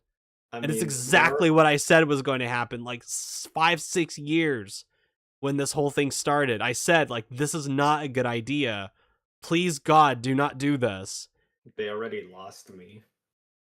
Well, that's the thing. This is the thing that bothers I- me too, is that there's all this it's shit not. about how, like, people in the industry, the console gamers are dying. They're getting older. There's not a lot of newer generation people that are gonna buy a PS5. They're just gonna stick with their preferred thing, like Fortnite or Apex or Roblox or whatever. And it's like, okay, then then the solution is to piss off the hardcore audience that you have and burn trust and do things that's going to alienate them and make them go away in favor of chasing kids and young adults that are not going to leave their preferred platform, their preferred game, to go to your Concord or your Horizon Hunters Gather. Like, how many kids that play Fortnite that already have Aloy as a skin in Fortnite are going to look at Hunter's Gathering and go, I'm going to leave Fortnite to go to that? Yeah. Not many. I can tell you that. Not many. No. For me, it's a different case on like why when I said they lost Okay, me, I'll go for it. it's a different case. I mean, yeah, it's the live service thing, but I mean, it's a separate topic than this live service. I'll probably bring it up later, Okay, but I want to keep things focused on the live service fair. thing. But sorry for no response. No, you're good, Sonic. You're good. You're good. I wonder why games don't do campaigns and multiplayers at the same time. I wish I mean, that was still a thing. that. I mean, again, you look at The Last of Us, the original one that had the single player and then it had factions, which is still being played today. I do not understand why. Again, it just speaks to bad management, both at PlayStation and at Naughty Dog, that that thing ballooned out of control to the point where they were going to have to support it as a live service. And then all of a sudden it took Bungie coming in and pointing out like, hey, you're not equipped to do this. And then the Naughty Dog, they're like, oh shit, we have to support this. It's like did nobody have that thought in the like 5 years they were developing this? Like I just Are people that? I'm they're sorry. just I have to. that dumb. They're just that dumb. I don't get it. And I really then don't get it. Phil and Sarah got replaced by a person who was in charge of it. Yeah, we Oh know. yeah, yeah, yeah. Oh, I had a whole stream about that yesterday. That's something. Whew. Only one I can kind of think is Respawn. That's true. They had Apex and then they do the Star Wars single player games. That's true. Are they I'll doing the give pod that's a race? good one. Are I they didn't think are, about that one. are they doing the pod racing, the new ones? No, that's Fuse, which is some Okay. old like Burnout alumni, which I'm actually interested in checking that No, I'm out. actually interested in it. They said there's no Cause season pass. There's no season pass oh, in good. it. Okay, that's There's maybe no that's season pass. They said that they want to put in as much content as they can. perfect. Like they want it to be like a Yeah. whole perfect package. Well, And and then like what uh, Rogue Dio was saying is about the games that do single player and multiplayer. I mean, you look at like ironically, you look at like Ghost of Tsushima and Ghost of Yote Legends. I mean, it's like that to me is like the perfect compromise where you do a single player game and then you add a free multiplayer mode, a free, modest, humble multiplayer mode that does not pimp microtransactions and doesn't make you grind for dailies and currency and that gives a shit about keeping you in there as long as humanly possible. I mean, that's why like Ghost of Tsushima Legends was such a huge surprise. Ironically, that is one of the most successful live services that PlayStation has. And it's a free add-on mode to Ghost of Tsushima. That it's you know, so ironic that that is the one like where I least suspected it. That's one of the best ones. then Rogue Dio says, I think it's an industry problem is all the old developers moved on and who's left is the middle management who got up the corporate ladder and have no idea what makes games fun or what attracts people to them. Yeah, not wrong. I mean, Yeah, this plays into the topic that I want to get into next, which is I have it listed in the Google Doc as PlayStation's rotting culture. So this is going to be a segment where we talk about like Herman Hulst. We talk about I want to bring up the letter that he wrote when he talked about when he was giving his reasons for why Blue Point had to be killed off, and then I wanted to go over to just like the general company culture and some of the names that people tend to not bring up when they talk okay. about PlayStation, because I went on like a little bit of a deep dive when after I finished Sons of Sparta and I was looking at the credits. I was looking at who are the current people in charge of, the higher up positions at PlayStation Studios and Sony Interactive Entertainment, and I was looking at them, and obviously the buck stops with Herman Hulst since he's in charge. But I do have to wonder how many of these people that are maybe have his ear, like what is their role in this? I really do wonder with some of these people, but let's talk about Herman Hulst first because I have No, the yeah. When you read that letter, I mean, there is one I'm part of not that gonna letter I'm not gonna read that all of it, but I'm gonna read the part that I think is the most telling or that annoys me the most. I Um, think I might know which part you're thinking you're about to read up, and it might be the reason. Okay, it was so the reason why I was gonna tell you the reason why they've already you lost. when we get to what you think it is, you stop me and we'll go from there because I don't Okay. want to read this full. Oh, tell me if it's like in the beginning, middle, or end, so I don't read this whole thing and then the last sentence it's like okay, Yeah. stop. It might be in the beginning, but I'm not sure. But yeah, Okay, just you go okay. ahead and read it. So Herman Hulse says, "Hello, everyone. I wanted to share an important update from the studio business. As I mentioned in the December town hall, 2025 had some strong highlights within PlayStation Studios. Ghost of Yote launched to critical and commercial success. Death Stranding 2 on the Beach further showcased our commitment to narrative excellence, and Helldivers 2 and MLB The Show continued to drive ongoing player engagement and revenue. At the same time, we're operating in an increasingly challenging industry environment. Rising development costs, slowed industry growth, changing player behavior, and broader economic headwinds are making it harder to build games sustainably." That part, Okay, that's exactly what I part, was thinking too. the Okay, rising cost part. right. This, I think That you is know where. exactly what I was gonna Okay, say. you might know what with where I'm gonna go on Yes, this. I've go said ahead. this multiple times, but literally, if development costs keep going up, people have been saying this, then lower down the cost of the kind of games you guys want to be making. Make smaller scaled games like Astrobot. Literally, I people like me want those kinds of games more right now. Like you guys would have more games out by now as well. You got I don't know how much of a pace of games they'll have because I know Nintendo. I mean, look at Nintendo. Nintendo has like a game coming out like maybe every like 1 to 2, 3 months, Mm-hmm. and then PlayStation doesn't have anything. It maybe has like what 6 months, a year, 2 years. I'm like, Mm-hmm. bro, like if you had things at a smaller scale, things would be much. People would be playing. People would be have something to play on your platform. And you guys, I mean, yeah, maybe they might, you'll still make a, I feel like they'll make a return on investment. Maybe not to the cajillion junks that they want, but I feel like they'll make something out of it. And, but even if it's not a cajillion junks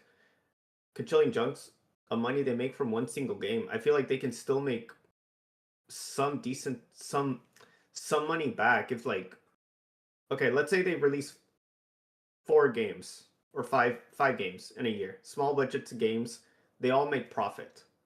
I feel like that makes I feel like that can I feel like they can make their money back in some way like that. Yeah. I think you know what I'm getting at. Keep And to keep the top it fan off, base happy as well with the quantity. yes, and look, even as time goes on, I don't need a game to always be realistic, have high quality cinematics, story. I'm okay. I like story driven games, but they don't necessarily always have to be that way all the time. Like sometimes I'm okay with a game just being simple and fun.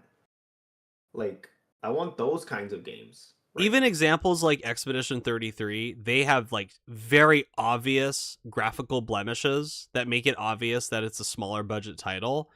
But I'm telling you, dude, like those cutscenes are that game is way more impactful than anything PlayStation has put out in like the last, I don't know, 10 years from their like big AAA. I think the only thing that would even come close to me is like God of War Ragnarok or God of War 2018. But other than that, dude, I think Expedition 33 like eats PlayStation's lunch when it comes to like high No, quality cinematics and art direction and yeah, cutscenes and stuff like that. no, Eats yeah, its fucking lunch. but then the other part is like even I ask myself like look, I love Expedition 33, but after I finished playing it, I mean that has so much content. Like you Oh have no yeah, idea how many hours I yeah. put. You know me, Adam. I took my time with that game. Like I was like, it took me 6 months to beat it. Six Mm-hmm. months, I got the and even platinum. then, I even asked myself like I would like there are times when look if a game has a ton of content, I enjoy it. If it gets me into an addictive state, like FF7 Remake and Rebirth did, great.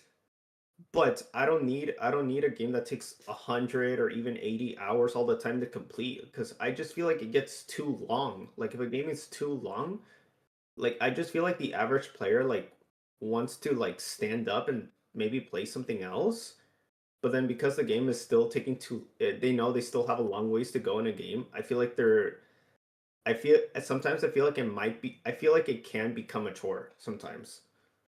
I Like mean, depending on you can just to like back this up as well. You can just it's very clear on the PlayStation side. This is why I like trophies and achievements, is because you could very easily go and look at the percentages of what percentage of yes. players complete games. Yeah. Like, I mean, you even look at something like Astro's Playroom, which is a game that I not Astrobot, but Astro's Playroom. You look at how many people actually like finished that game, like did like just the basic, like they got to the final like T-Rex boss fight or something like that. So, do you want to take a guess what the percentages of people who actually like finished that? Like 90, 100. No, way less. Oh, dude, Way less. way less. Way Way less. less. So for Astro's Playroom, a free pack-in game with the PS5, only 24% of players got half the gacha machine prizes. What? Mm-hmm. So that's a tiny ass game too. That might not be the best example, but that's the one that popped up for me because I've recently was like fucking around in that one. 15%. 15%. Rogue Dio said. Oh, well, 30. it's just like there's just all these games that like only get maybe like a 50% complete, like a 50% of people who actually bothered to finish the campaign in any game is considered really good. Like that's a high completion rate for a campaign. Like out of like if like 5 million people buy your game, 2.5 million actually beating it is considered really good. Mm-hmm. Yeah. That's most games have a completion of like 20 to 35%. Exactly. So I think it would like behoove you to not spend so much damn money on all this content that like a lot of people probably either don't care about or not going to see. And the only reason, if they just wouldn't fucking complain about the rising development costs, I wouldn't be saying these things. But if they're gonna cry about it and then their solution is to kill off one of their best studios, I then have to respond with, maybe you are the problem and you're not managing your budgets properly. Because again, and I've made this point as well, no one, unless you're like Digital Foundry or some like PlayStation nut job on Twitter that score wants to score brownie points from like graphical stuff, nobody gives a shit that you can see Aloy's peach fuzz on her face. Nobody gives a shit about Exactly. like the rocks forming in real time in Uncharted 4 when you're sliding down a mountain or whatever. Yeah, no, I Nobody don't. gives a shit about spending an hour as Atreus riding a stupid yak with Angerboda collecting paint. No one Yes. cares. No one gives a Yes. damn about the realistic, like, little strands within Venom's web shooting thingies that you can pause and zoom in and in the photo mode and go, wow, look, they really spent all this time and money to animate the little individual strands of Venom's web. No wonder Spider-Man 2 costs like $300 million when you're wasting all time on this crap. Exactly. People don't like the MJ sections? Fuck it, spend the money to make them worse and more annoying. People want to play as Spider-Man? Fuck it, spend money on playing as Miles' deaf girlfriend. People want to play as Spider-Man? Make a section where you walk around a science museum as Peter and do boring side activities. Make a section where you collect literal garbage in his apartment. But please cry over our the fact that our budgets are ballooning out of control. Oh God, we spent $320 million on Spider-Man 2. Oh God, what's the solution? Let's kill off Blue Point. Really? Yes. That's what we're doing here? That's the kind of justification we're doing here? Yeah, and to God of top War all, Ragnarok cost about $200 million to make. I guarantee you could have shaved off at least 20 million from that. Guarantee it. Again, I am not a game developer. Guarantee it. You could have shaved off some of that money. You spent around $250 million for Horizon Forbidden West and The Last of Us Part 2 each. Clearly there are things you could have taken out to be more cost efficient. Yeah, no, Marvel you're Spider-Man not. 2, $320 million. I've gone over that. Concord, $200 to $400 million. What Yes. are we talking about? What are we Yeah. talking about? Yeah, and Seriously. it's also like you said, you want more variety in genres from Dude, them. The I Last of do Us I do too. Online cost hundreds of millions of dollars to make, and it never came out. Yeah, What a big waste.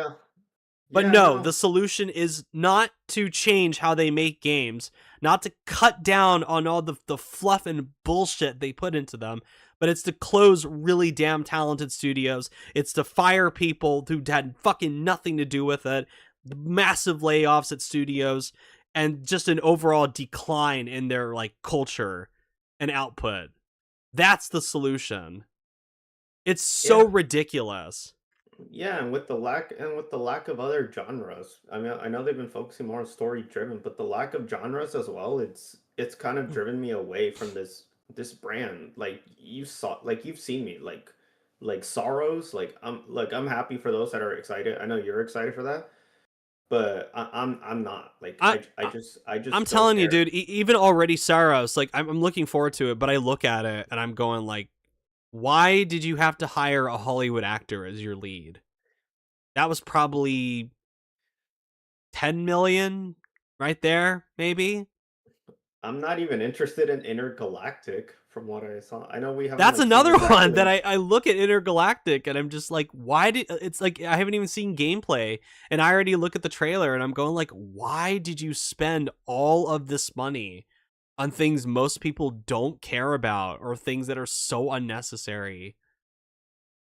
Yeah, I don't care for it. Like, and I mean, I like, know Naughty Dog is losing its reputation little by little. I know a lot of people like love them from what they did, but even as time has gone on, like that Last of Us Part Two really damaged them. It really did. That story is not aging very well, I and will agree. Like, I still like The Last of Us Part Two, but I will agree that that story gets worse. Like the longer no, time goes no, on, I agree. Like I like the game, but I the know gameplay is great. that's It's fun, yes, but the just gameplay is that damn great. story, just That story's not it's not aging very well. no. It's not aging very well, and Such it's a bad damaged idea Naughty to kill Dog. off Joel. I And with I admire the risk they wanted to take, but that's why it's called a risk. That doesn't automatically mean it's successful.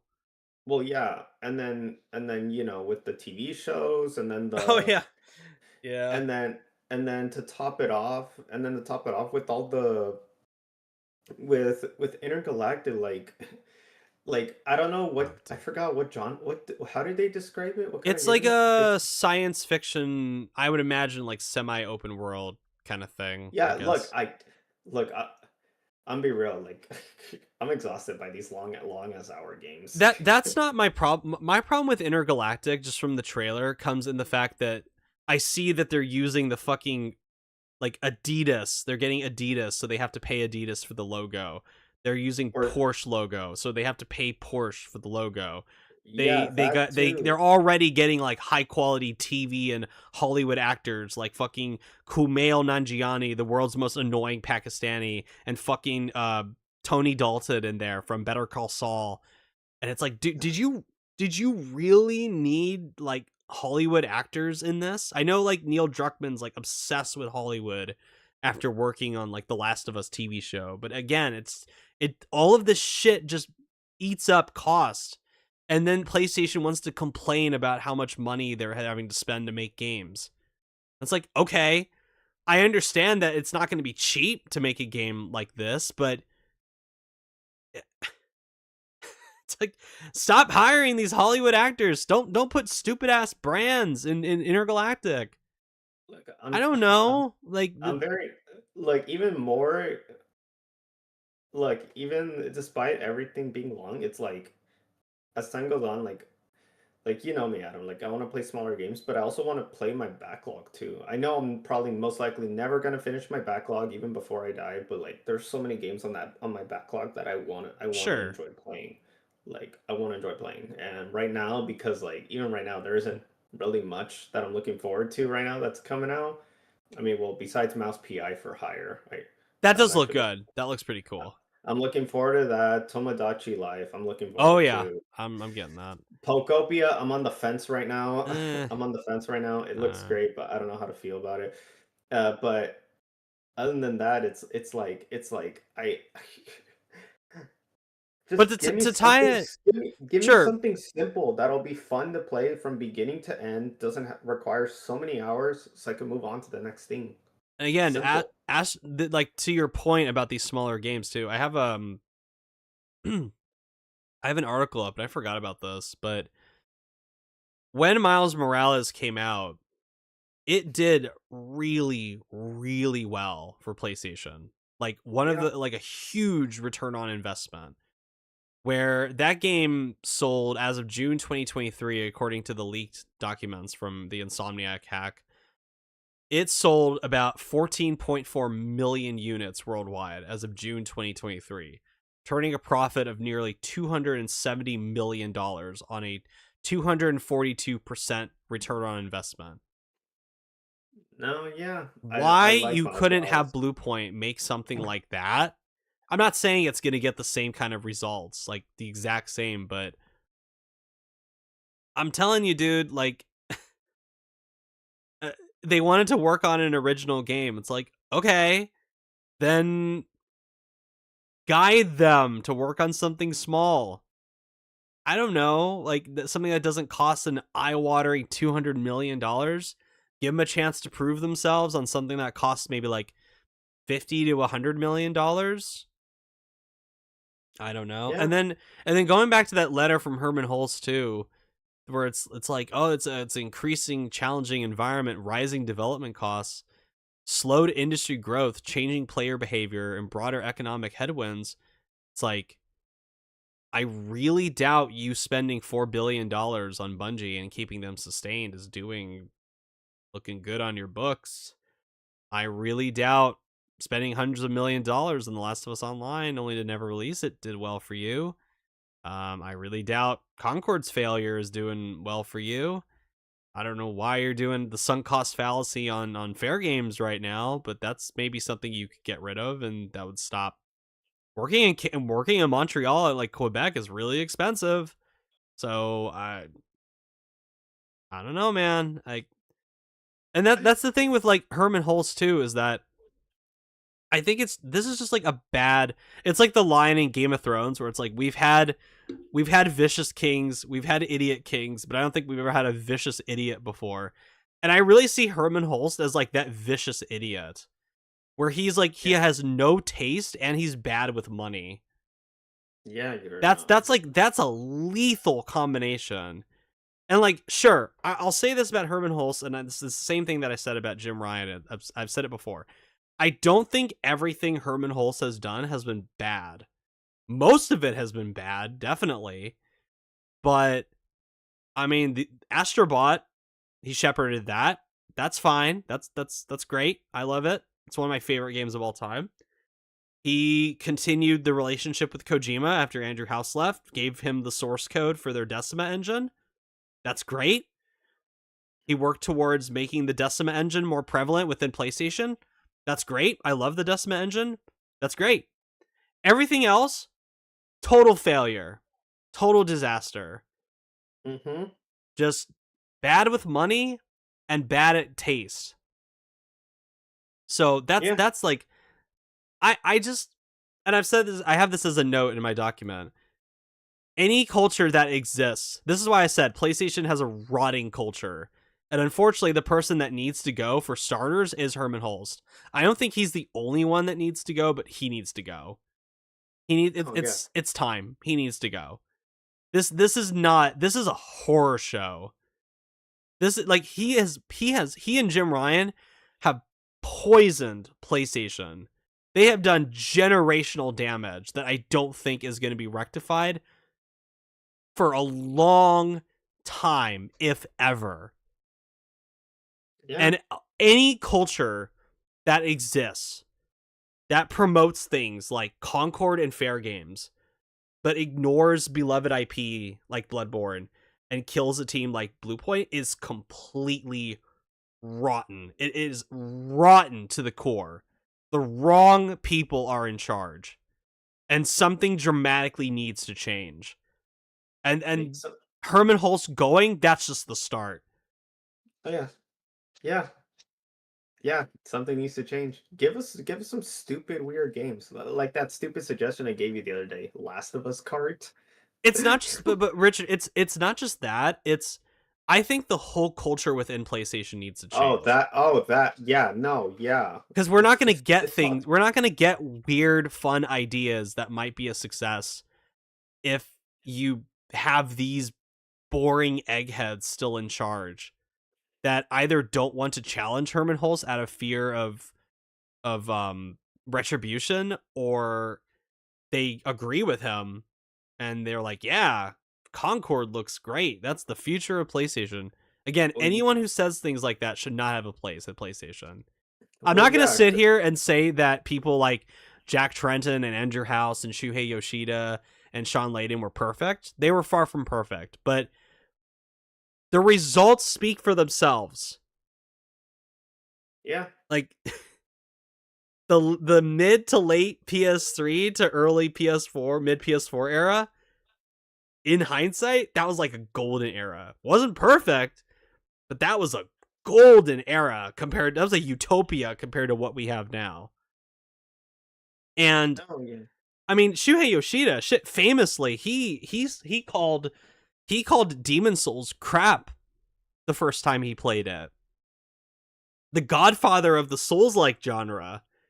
There's an alternate reality where PlayStation could have published Dark Souls if Shuhei Yoshida had a better idea, a better foresight of what this could have been. Hmm. But he fucked up, and he's admitted that he fucked up. Shuhei Yoshida is not a perfect man, but like I've said before, he had the eye. He had that eye that Herman Hulst clearly does not have. And the proof is all around us. It's in everything they announce. It's in everything that gets past the goalie to be released. It's in things that he says. It's in the actions that he does. Like I don't give a damn what he says. He could tell me all day long that he cares about PlayStation and that he cares about I want to bring back the new IPs. I want to bring back our legacy IP. He could tell me this crap all day long, but his actions speak a lot louder than words. And him giving the final say so to close Bluepoint and having a big hand in it, that tells me a lot of things. Yeah. You're. Ironically, Bluepoint was better off without PlayStation. Yeah. They were, which is sad to That admit. get them the fuck away from Herman Hulst. Get him the fuck away from Jim Riot and all these other clowns. Not just that, but like I know when you said the culture is so intoxicated to the point where it's gonna be it'd take a It's a long time to rot. like It's like the it'd take a Scarlet long Rot in Elden Ring. like it'd take a long time to like fix. I mean that's the thing when you fill work culture with those kinds of people for a Mm-hmm. long time, the harder it is to like fix it. Yeah. It it's You just need a like it's just complete restructure. it's just like Disney. Like Disney right Yeah. now is Yeah. it has been like that for years already. They Mm-hmm. filled themselves up with those kinds of people, and now they've gotten they've been struggling. Not like Yeah. not maybe not financially, but like even like creativity Creatively. creatively. Yes, they've been struggling creatively, and that's the thing. When your IPs, I mean, sure, like something Disney, for example, like they make money off from parks more. But the thing is, if their IPs struggle as well, that affects their park business as well. So in PlayStation's case, if they're not performing well in terms of like their IP, if their IPs are not performing well, or if any of their new stuff that they're making is not performing well, that affects their IP. That affects the brand. Dude, The brand. The brand. The brand's damaged. I have so much worry about this is kind of skipping ahead a little bit, but I am so worried now about Team Asobi and Housemark. Like any studio that isn't the one of the big money makers for PlayStation, like a Sony Santa Monica or a Naughty Dog or an Sucker, Insomniac or a Sucker Sucker Punch Punch. or a Polyphony. Or Sony San Diego that does the MLB series. I am very very nervous because, like I said, this Blue Point was like the closure of Blue Point was so shocking because I thought they were safe. Like I was dead confident that they were Dude, safe, dude, and I dude, could and not have no, been more wrong. no corporate, no studio, or even like no one under a corporate that's working under a corporation is safe, dude. Well, I That's mean, just within PlayStation sphere, it's like I can't take Herman Holst at his word now when he says like, "Oh, I'm excited to build on what we've done with Astrobot." And it's like, dude, if there comes a day where they're like really fucking up financially, they're gonna look at Team Asobi and be like, "You're not. I mean, Astrobot's cool, but you're not making us like Spider-Man. You're not making us Marvel money. You're not making us God of War money. So we need to like affect you guys now." And that, dude, we talk about like culture. I think the culture is completely rotten within PlayStation. I think Team Asobi has an amazing work culture. Just everything that I've seen. I mean, the results speak for themselves, but everything that I've read about them, every like interview I've read from Nicolas Duche or any of the people that are involved with the making of Astrobot, their work culture is so good because it allows for like creative differences that like they don't take it personally when ideas get shot down. They know how to like iterate on things all the time. They have consistent meetings, consistent communication. They treat their employees really well. They work from like a smaller scale so they don't over inflate and over hire. And it's like, man, I wish more studios were like this. This should be what PlayStation strives for. but Not like pointing at Concord or Bungie. Like not that. That's no, that is that is no. That's like so risky that it's just like, man. And then if you fuck up like you did with Concord and The Last of Us Online, it has like huge financial consequences as yeah, well. I know, I know. But Kind of odd that of all the legacy IPs, only Kratos is like the one that they adore because they know he gives them money basically. but these are some of the names that I wanted to bring up that are normally not brought up when it comes to the inner workings of PlayStation. So there's one name that I know people some people might know, which is Scott Rohde, who's a senior vice president and head of production. This is the guy that if Herman Holst were to go, this is the guy that I would probably maybe want in charge as the head of PlayStation Studios because he's been around forever. I mean, he's been the guy that's like he's been like a huge behind the scenes guy for a number of years. But I do have to wonder, like, I do have to wonder if he's kind of faltering in his taste or if he is just agreeing with Herman Holst to survive in this new environment. Because he was around when it was like, he was around when like Andrew House and like John Layden and Shuei Yoshida when all those guys were in charge, and he's still here, so he must, or maybe he just doesn't want to rise in the ranks. I don't know. There are people like that are just comfortable where they are. And head of production in PlayStation Studios is a damn good job, but I don't know with him. Then you have the other one that I'm sure like some people know and like they're more connected to PlayStation, which is Eric Lempel, who's also a senior vice president and he's the head of worldwide marketing. He's been around for a long time as well. But what's interesting about him is that he's one of the board members of Bungie as well.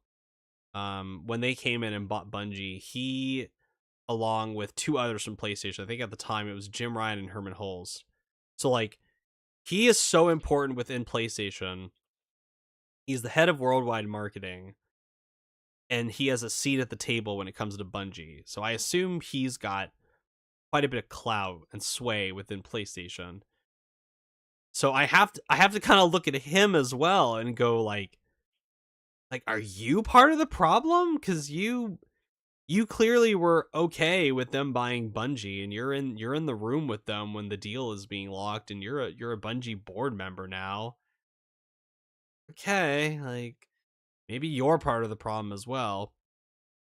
And then there are three people I want to talk about that are more like recent people within PlayStation Studios that joined in 2023. So this was before Concord, and their names are John Doyle, who's a vice president and head of production, Sean Decker, who's a senior vice president, head of production and live services, and Angie Smets, who used to be at Gorilla, but she got promoted from Gorilla to PlayStation overall in 2023 as head of development strategy at PlayStation Studios. So she got Connie Booth's old job. Who, if you don't know who Connie Booth is, who was an internal legend within PlayStation.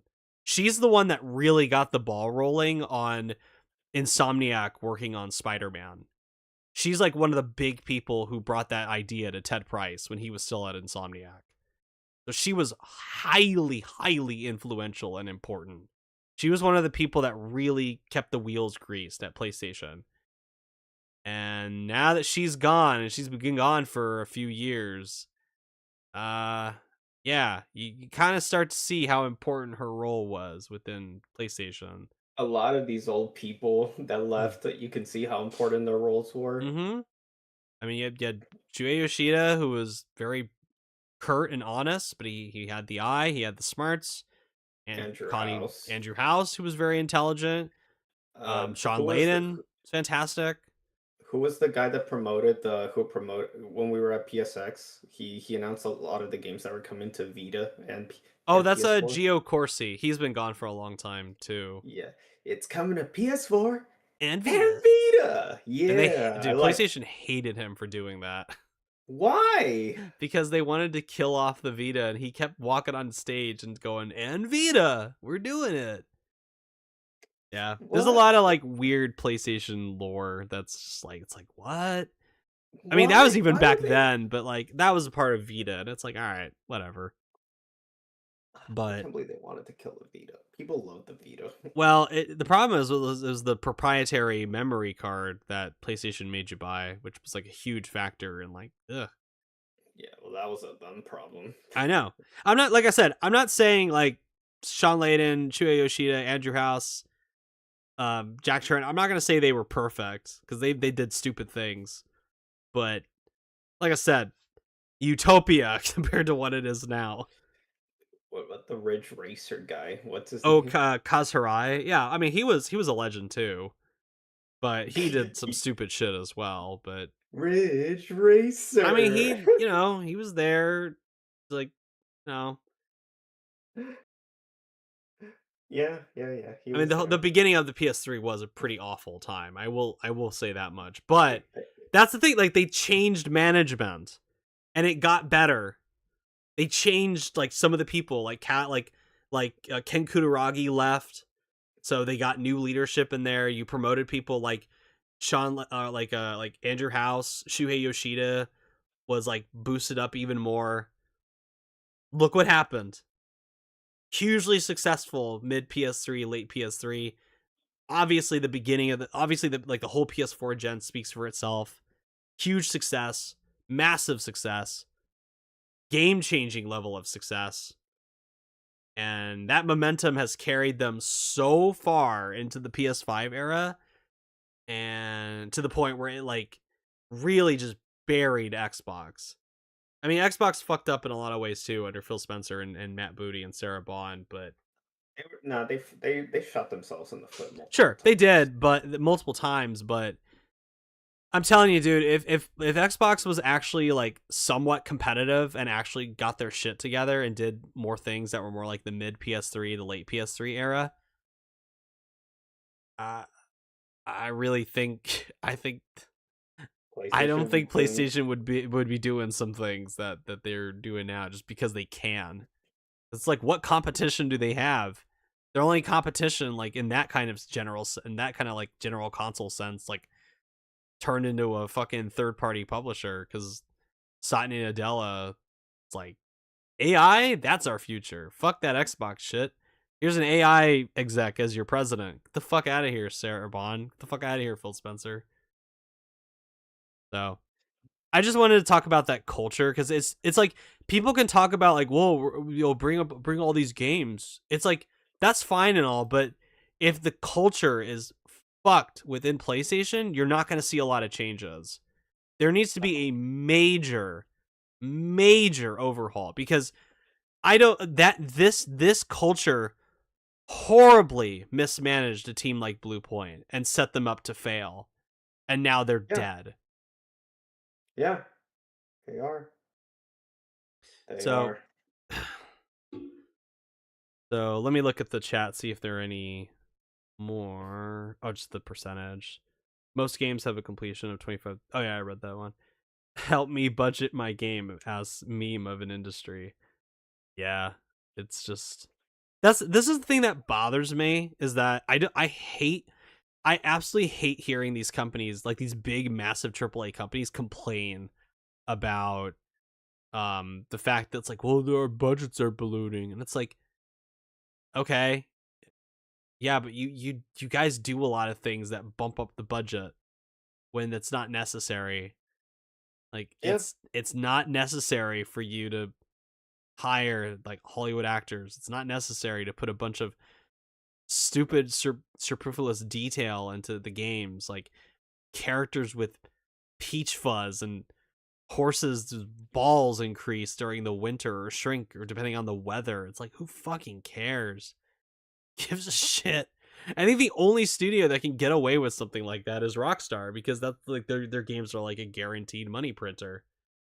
I think that's the I don't know only how. one that can really get away with it. I don't know how they do. I don't know how they Because do it. Grand Theft Auto is like, dude, Grand Theft Auto is just that's like a whole different reality of success. So they're able to coast by on that. I mean, Red Dead 2 is also extremely successful. Rockstar's a whole different league though. Like that's why I said they're probably the only ones that could get away with it. Yeah. Whereas others do it and then they have to cry about financial costs. Like, okay, well maybe don't make MJ levels in Spider-Man 2. Like stuff nobody has. Nintendo doesn't go too ballistic either. No, they keep they focus way more on art direction than raw graphical detail. And that allows their games to age better. It allows them to be more cost efficient. It allows them to appeal to a more general audience, like their audience that they know and love and is attached to their products. I mean, Or take risks or with take some risks. projects, I mean, like they Princess like Peach Nintendo Ghost has had Hunt. failures in the past with like during the Switch era with some first party things, but it's not. And then they could easily write them off because they sold like a shitload of copies on all these other games. Dude, Luigi's Mansion 3, just like a general like random example. Luigi's Mansion 3 has sold more copies than Ghost of Tsushima. What's Yeah. the compilation of those board games that they released? That has sold more copies than Ghost of Tsushima. No, yeah. No, Like yeah. it's not. It's not rocket science. I mean, it's just again, you need somebody that has a vision, that has an eye at the center of something like this. And I think they have good people within Nintendo that have vision and have creative foresight. And meanwhile, you have people who just behave like fucking dodos at Xbox and PlayStation, and they just I don't know, they just do a bunch of dumb shit, and then they look around and go, "Oh fuck, we spent too much money, or we weren't successful.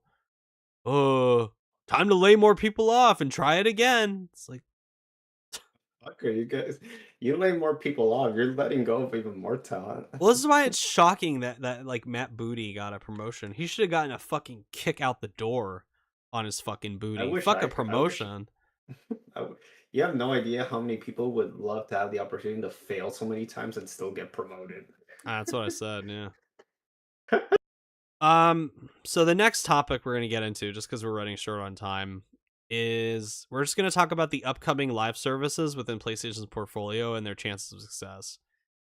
I think the only one that I haven't really talked about is Hunter's Gathering, which I'll talk about here. But we'll start with Marathon. We've talked a little bit about Marathon, but what is your read on that? On Marathon, Uh huh.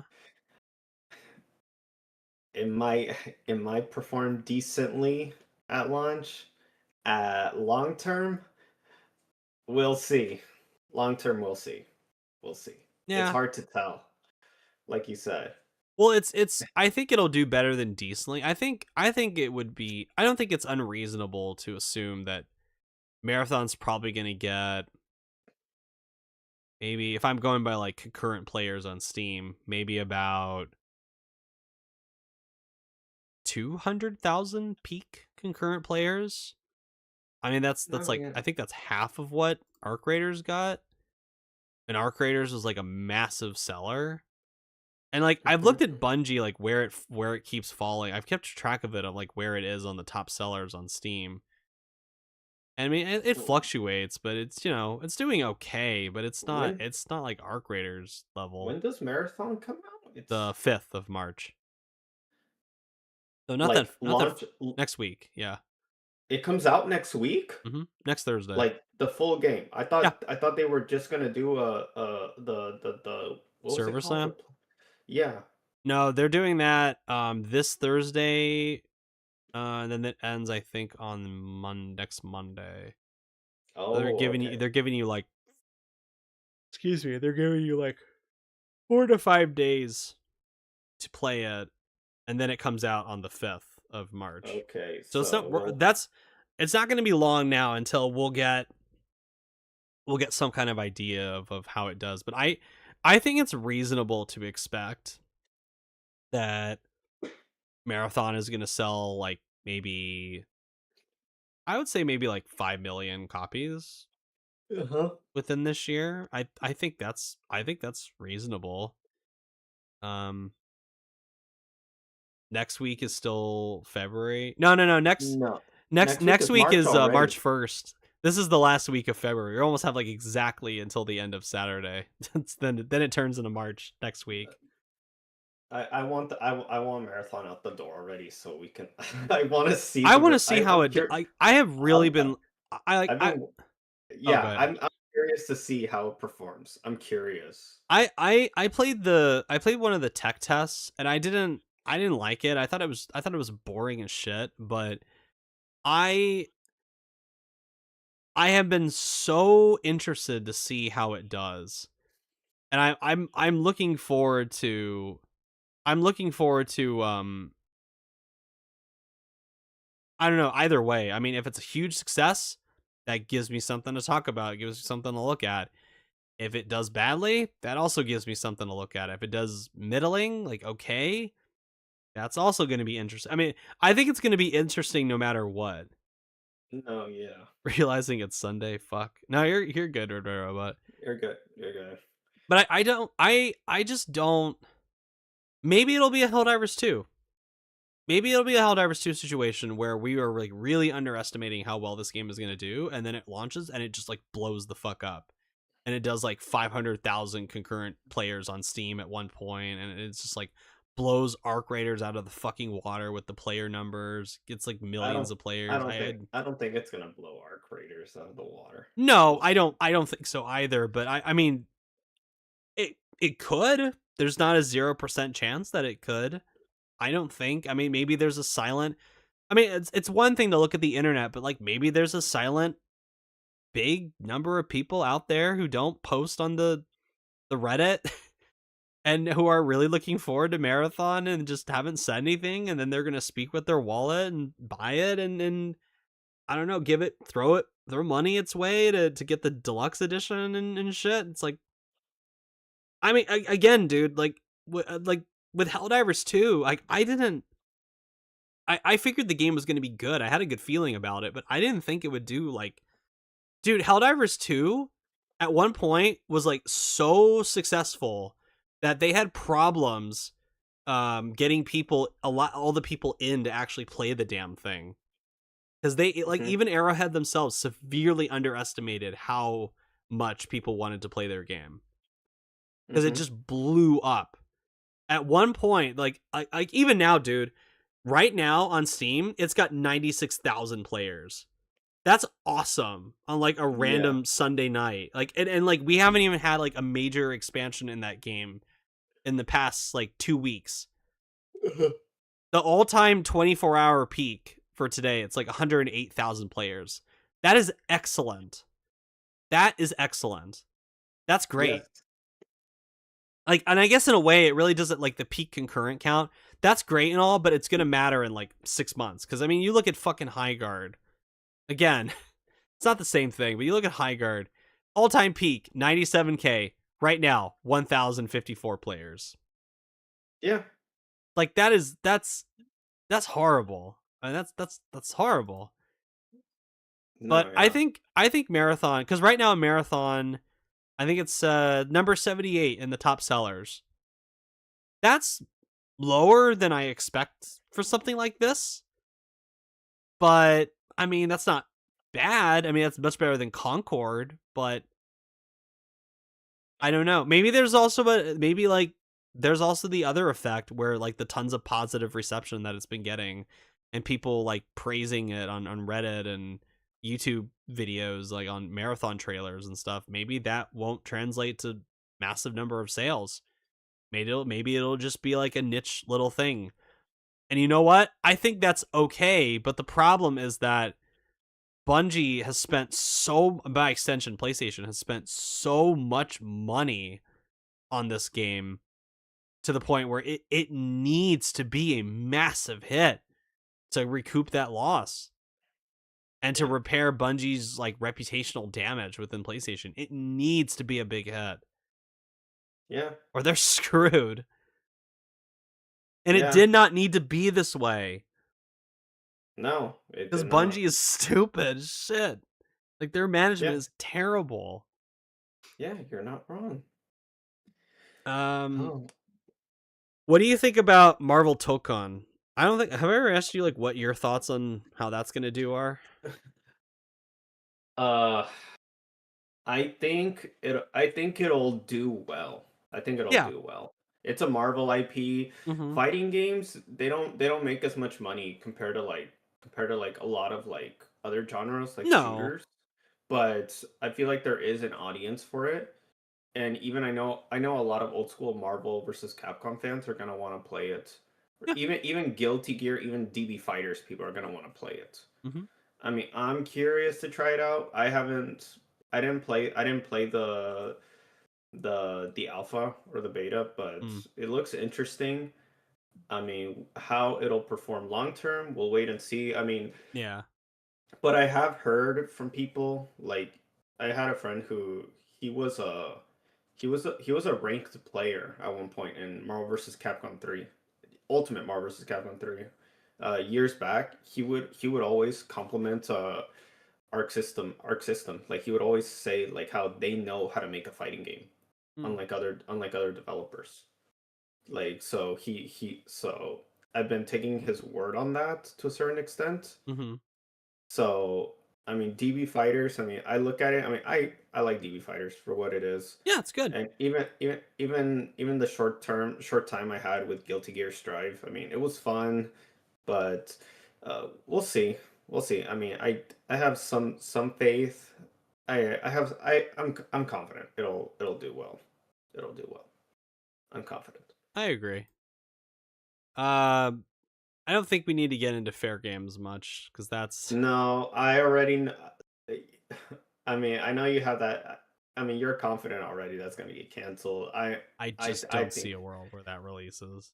Just don't see it. unless It like you wasn't, said, dude. The more time that goes on and that thing does not appear in like a state of play or they don't talk about it, the more I'm just like, this this thing is just not gonna. No, no, I don't think so unless no. they really have that much big of an ego to just release it still. That's my theory right now. Again, if I'm applying, like, again, the simplest explanation is probably the correct one. I think there are two reasons why that it's still in the works. One is that Haven has a lot of like again AI cloud tech talent in that team. And two, I think like I said, the big three for like the Jim Ryan Herman Holst empire are Concord, Marathon, and Fair Games. Those are the big three, in my opinion, that represent like their vision of PlayStation's live service initiative. One Yeah, was a horrible failure. Two is on the cusp of being released, and that's still a big like question mark over that. And then there's Fair Games, which got such a massive, it got an even more negative reception than Concord did back in that like the 2023 showcase. So I think this yeah. is a case where Herman Hulse is like, I have something to prove, so I need that thing to work out, even if it leads to a sunk cost fallacy. Yeah, I can see that. I can definitely see that. I don't think we have much to say about For Loop. That to me is another one where I look at it and I'm just I like, really don't. I really oh, don't care. It looks dull. It looks. I really don't care. I don't yeah. care for it. I I I just just don't care for yeah. it. It's an interesting idea, but then I look at like on paper the idea of the creator of Left 4 Dead making a third person action shooter. It's like, okay, that's a cool idea. And then you actually look at what they were doing and it's like, oh, like why does this look so bland? Yeah, What's going on? I don't care for it. I really Yeah. don't care for it. No, it just to me it just does not look very interesting. It's the same thing with like that to their credit, I know we talk about, it sucks that they closed London studio down, but that team went on to like show off what they were working on and like the form of this new thing that they're doing. And I'm like, oh yeah, that was a good idea to cancel that. That looks like shit. That looks really bad. Which one? Which one? It was I the. forget what it's called. Hold on. Former Sony London studio EVE. It's this game called Castouts, which is it's a magic fueled co-op game for PS5. What? It's the game that basically it's almost like a legally distinct version of what they were working at when they were still London studio at PlayStation. And I look at the trailer and I'm like, "Oh god." Like, "Oh my god." I mean, we're here. I might as well show like if you want No, to watch the stream. I'm looking at this Oh yeah, trailer. this This is looks this looks like um shit. I'm sorry, it looks like shit.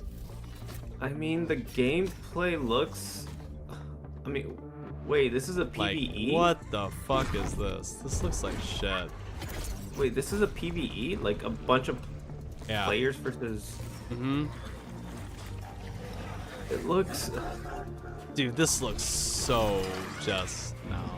it looks okay, but I'm like I don't You don't look I at it don't and see PlayStation. But again, this is not exactly what they were doing at London Studio, but this is the general vibe and idea. I really do not care for this. Even looking at it. Yeah. I did not care for it. It's not like I was gonna. It's not like I was gonna buy that day Yeah. one. No. It just No. doesn't look I don't think it looks very good. And I think it sucks that they had I don't know, I don't think they should have closed London studio, but it's like, maybe don't have them work on that, you know?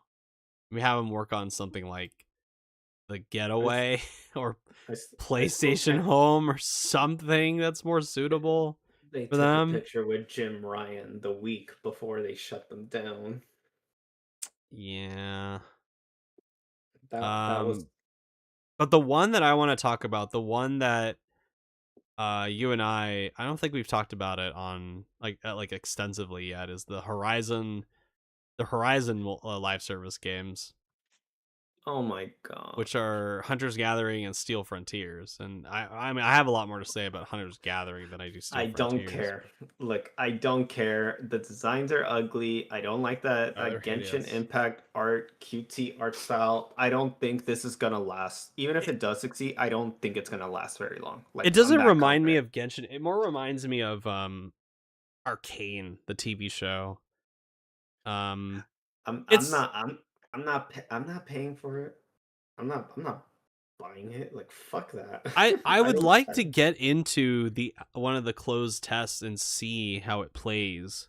Cuz like I've told you before, this concept of in my head of a Horizon multiplayer game where you and like two other friends go out into the open world and hunt monsters together and collect resources and stuff like that. That to me has sounded really fun, and that's probably the one single player IP that I think makes the most sense as a live service to me. But then I what's so weird is that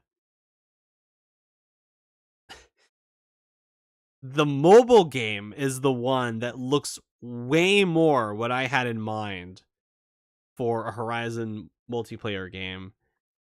And the Guerrilla Games one is the one that looks like the generic like mobile live service with that art direction and like the bright bold colors with like the purple and pink and the ugliest shit character designs. Like I that's just the one that I'm looking at and I'm like, why did you do hero like pre-established heroes? Why did you seem to dumb down the combat for Horizon where you're not knocking individual parts off the monsters? I mean that's like a basic thing in her. That's a basic tenet of what makes Horizon's combat what it is. But that looks to have been removed for Hunter's Gathering. I mean, granted they could add it in it, but I doesn't look like it is, and I'm just confused. It's like, why did you make this look like Horizon Night Rain, where you do pre-established missions and then you go into the?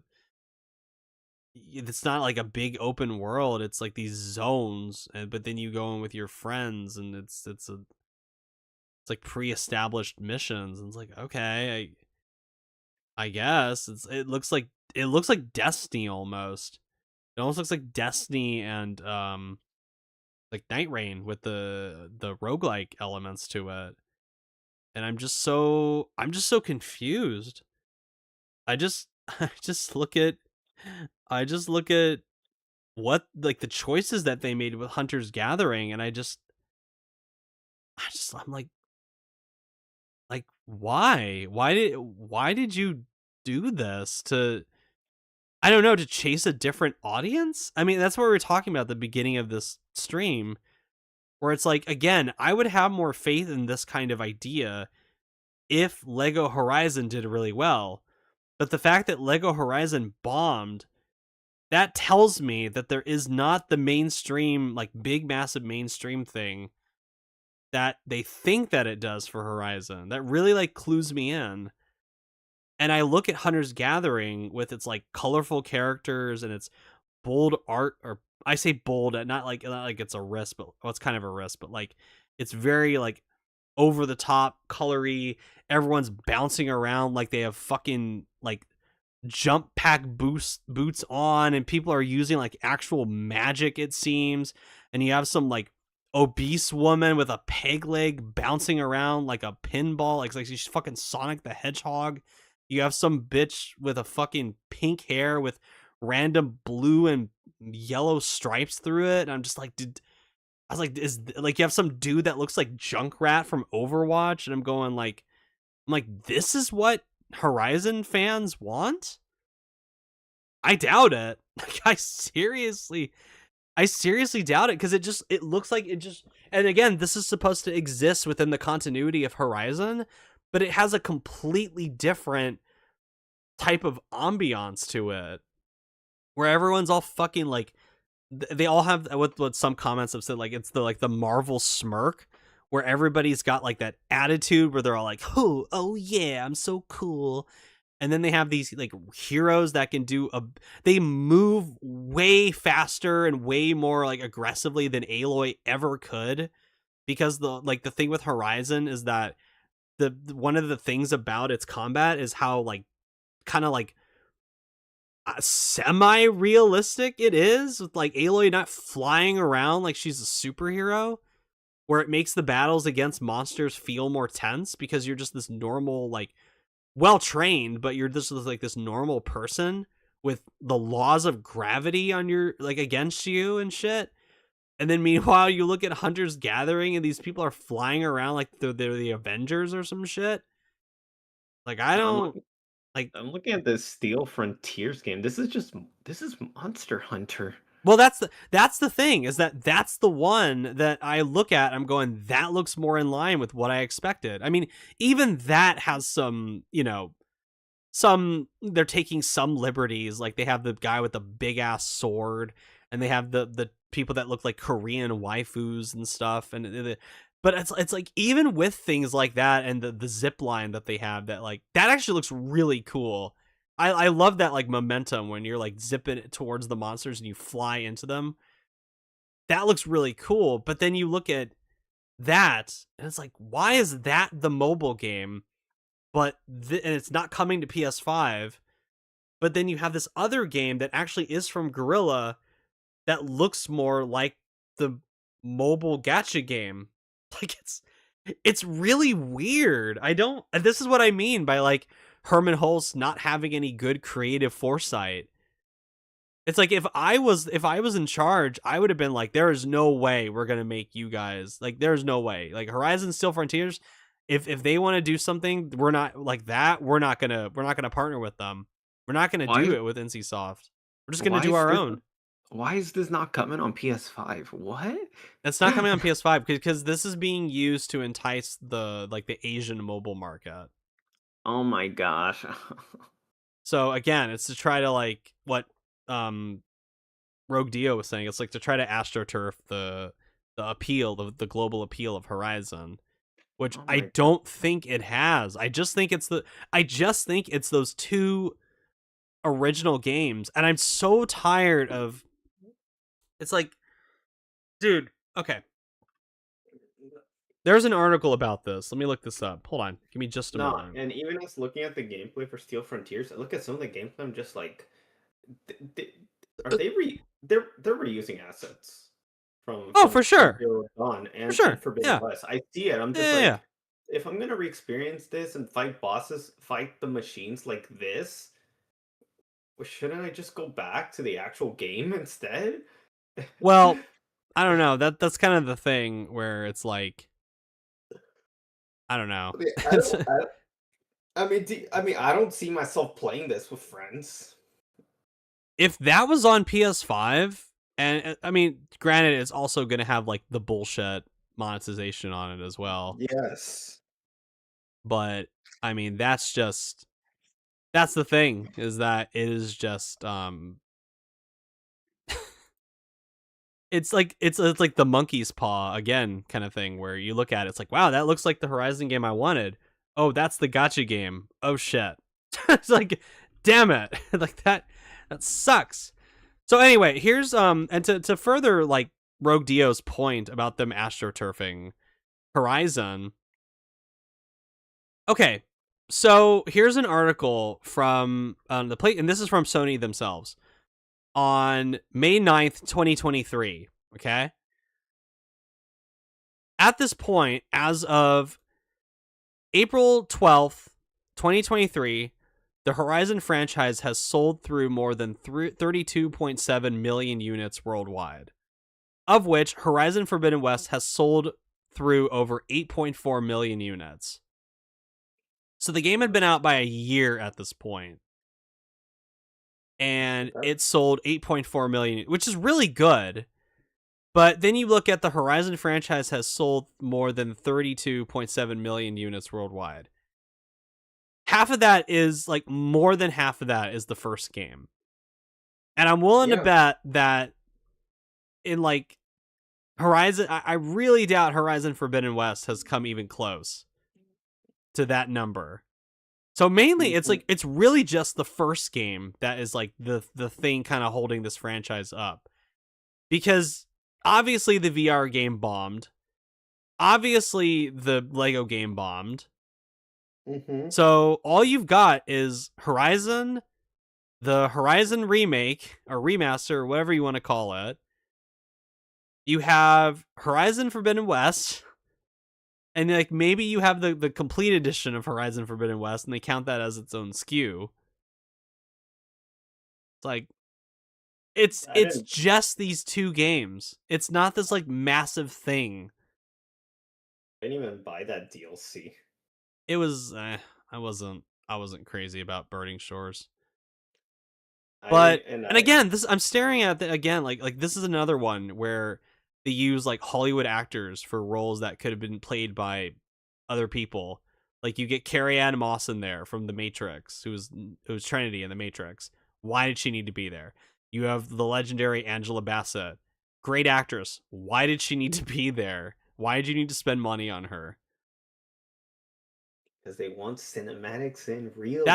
That's the thing. They want that prestige, and it's like okay, you're gonna pay a pretty penny for that, and then you can't go around and complain that you're spending a lot of money. They're a luxury item. Right. Just like how just didn't they shut down their TV division Well, recently? they have Sony? PlayStation Studios. That's not. Oh, I know. Sony. I don't know. Sony. I heard they shut down their TV division. I don't know if that's true or not. I heard Yeah. something around the lines of that. But but but when I heard about that, I was like, I was like, holy fuck. I mean, yeah, they really do try to make everything so luxurious, but Mm-hmm. it's not paying them back. Yeah. But it's really just Horizon Zero Dawn, I think, because Horizon Forbidden West, it's like there was like a massive drop off in like the number of people that played Horizon Zero Dawn compared to Horizon Forbidden West. Yeah. So I really don't think I mean it's one of Sony's like biggest franchises. I'll give it that.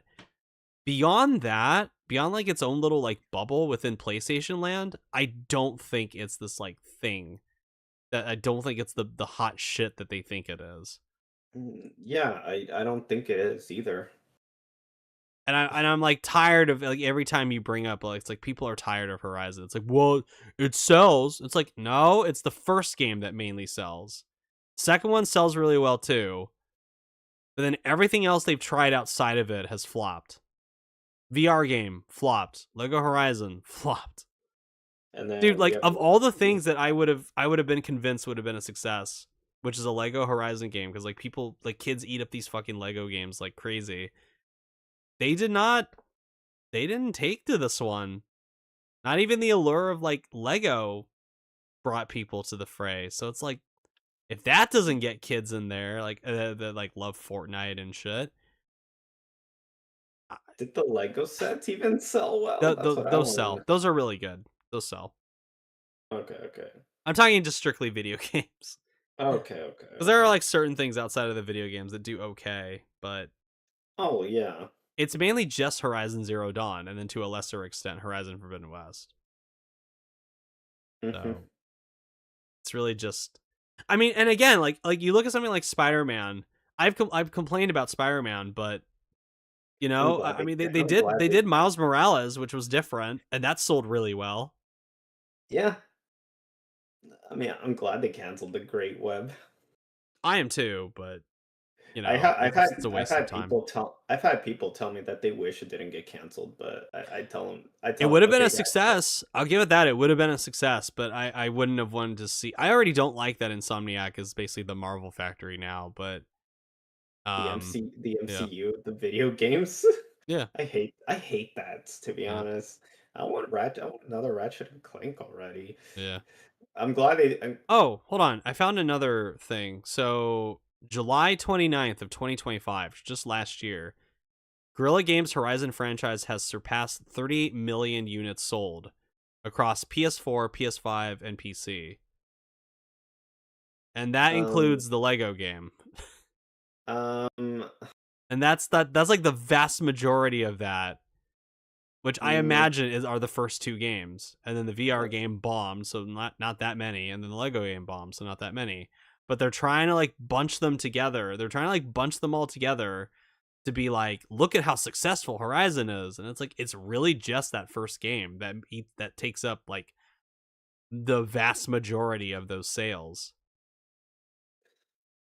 I mean, that's great, but the sales are great, but But again, it speaks to Rogue Dio's point of them trying to like astroturf how successful this game really is, or this yes, franchise no, really is. Like it's not.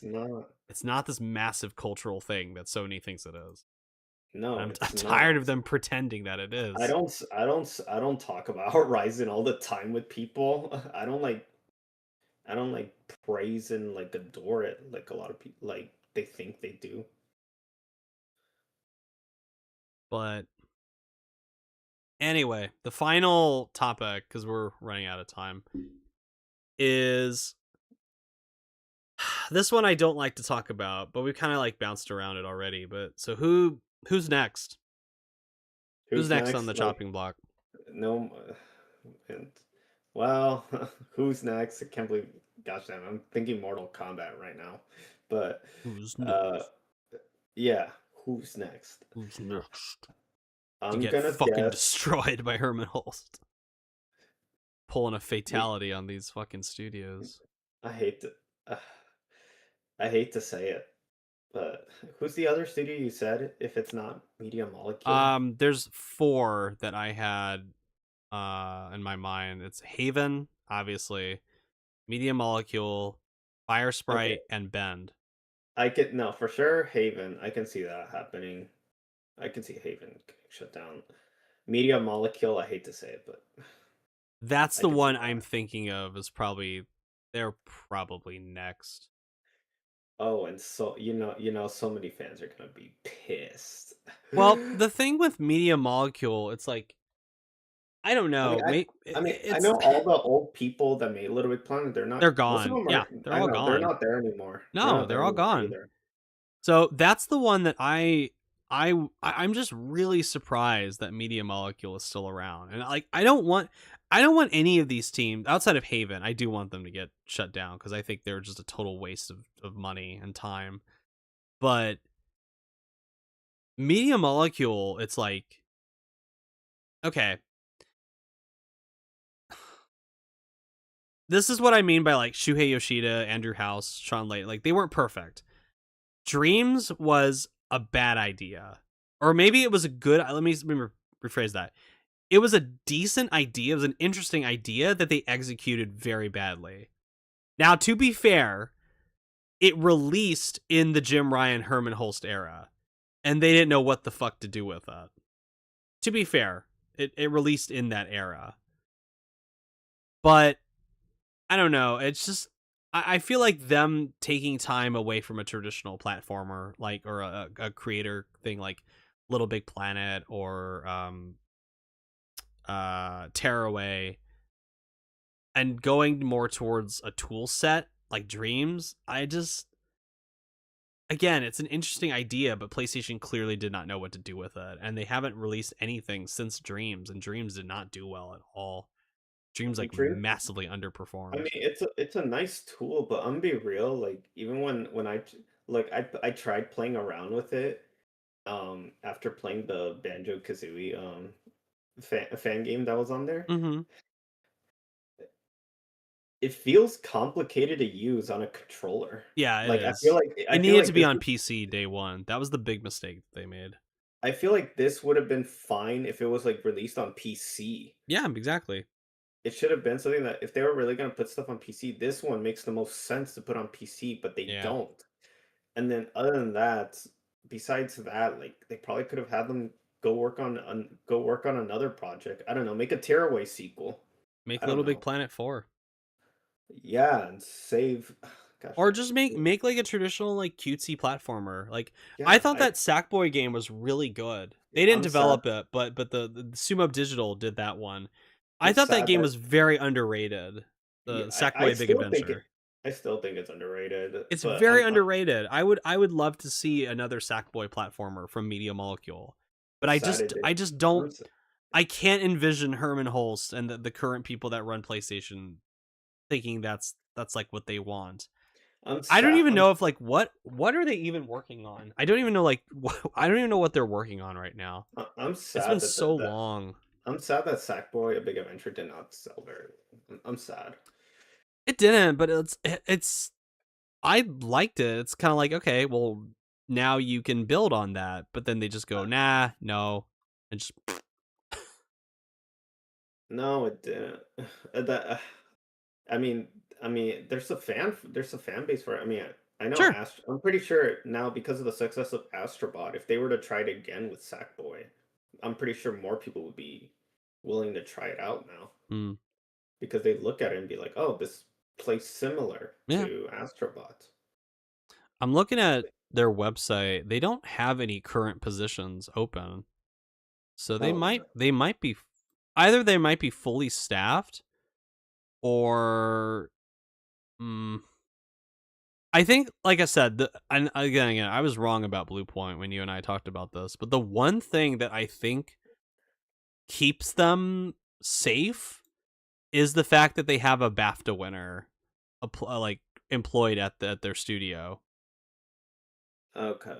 So I that don't know. that prestige, I mean, that prestige, I think is keeping them safe for now. And someone made a good point about Bend because I was like really convinced that either Bend or Media Molecule was going to be next, if No, outside of Haven. I can see Bend.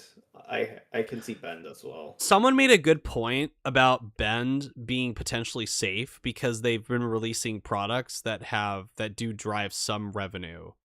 Like they release the remaster of Days Gone, and they had what was it? They had something else recently. I'm trying to remember. It was Did like you Days Gone, and then hold on a sec.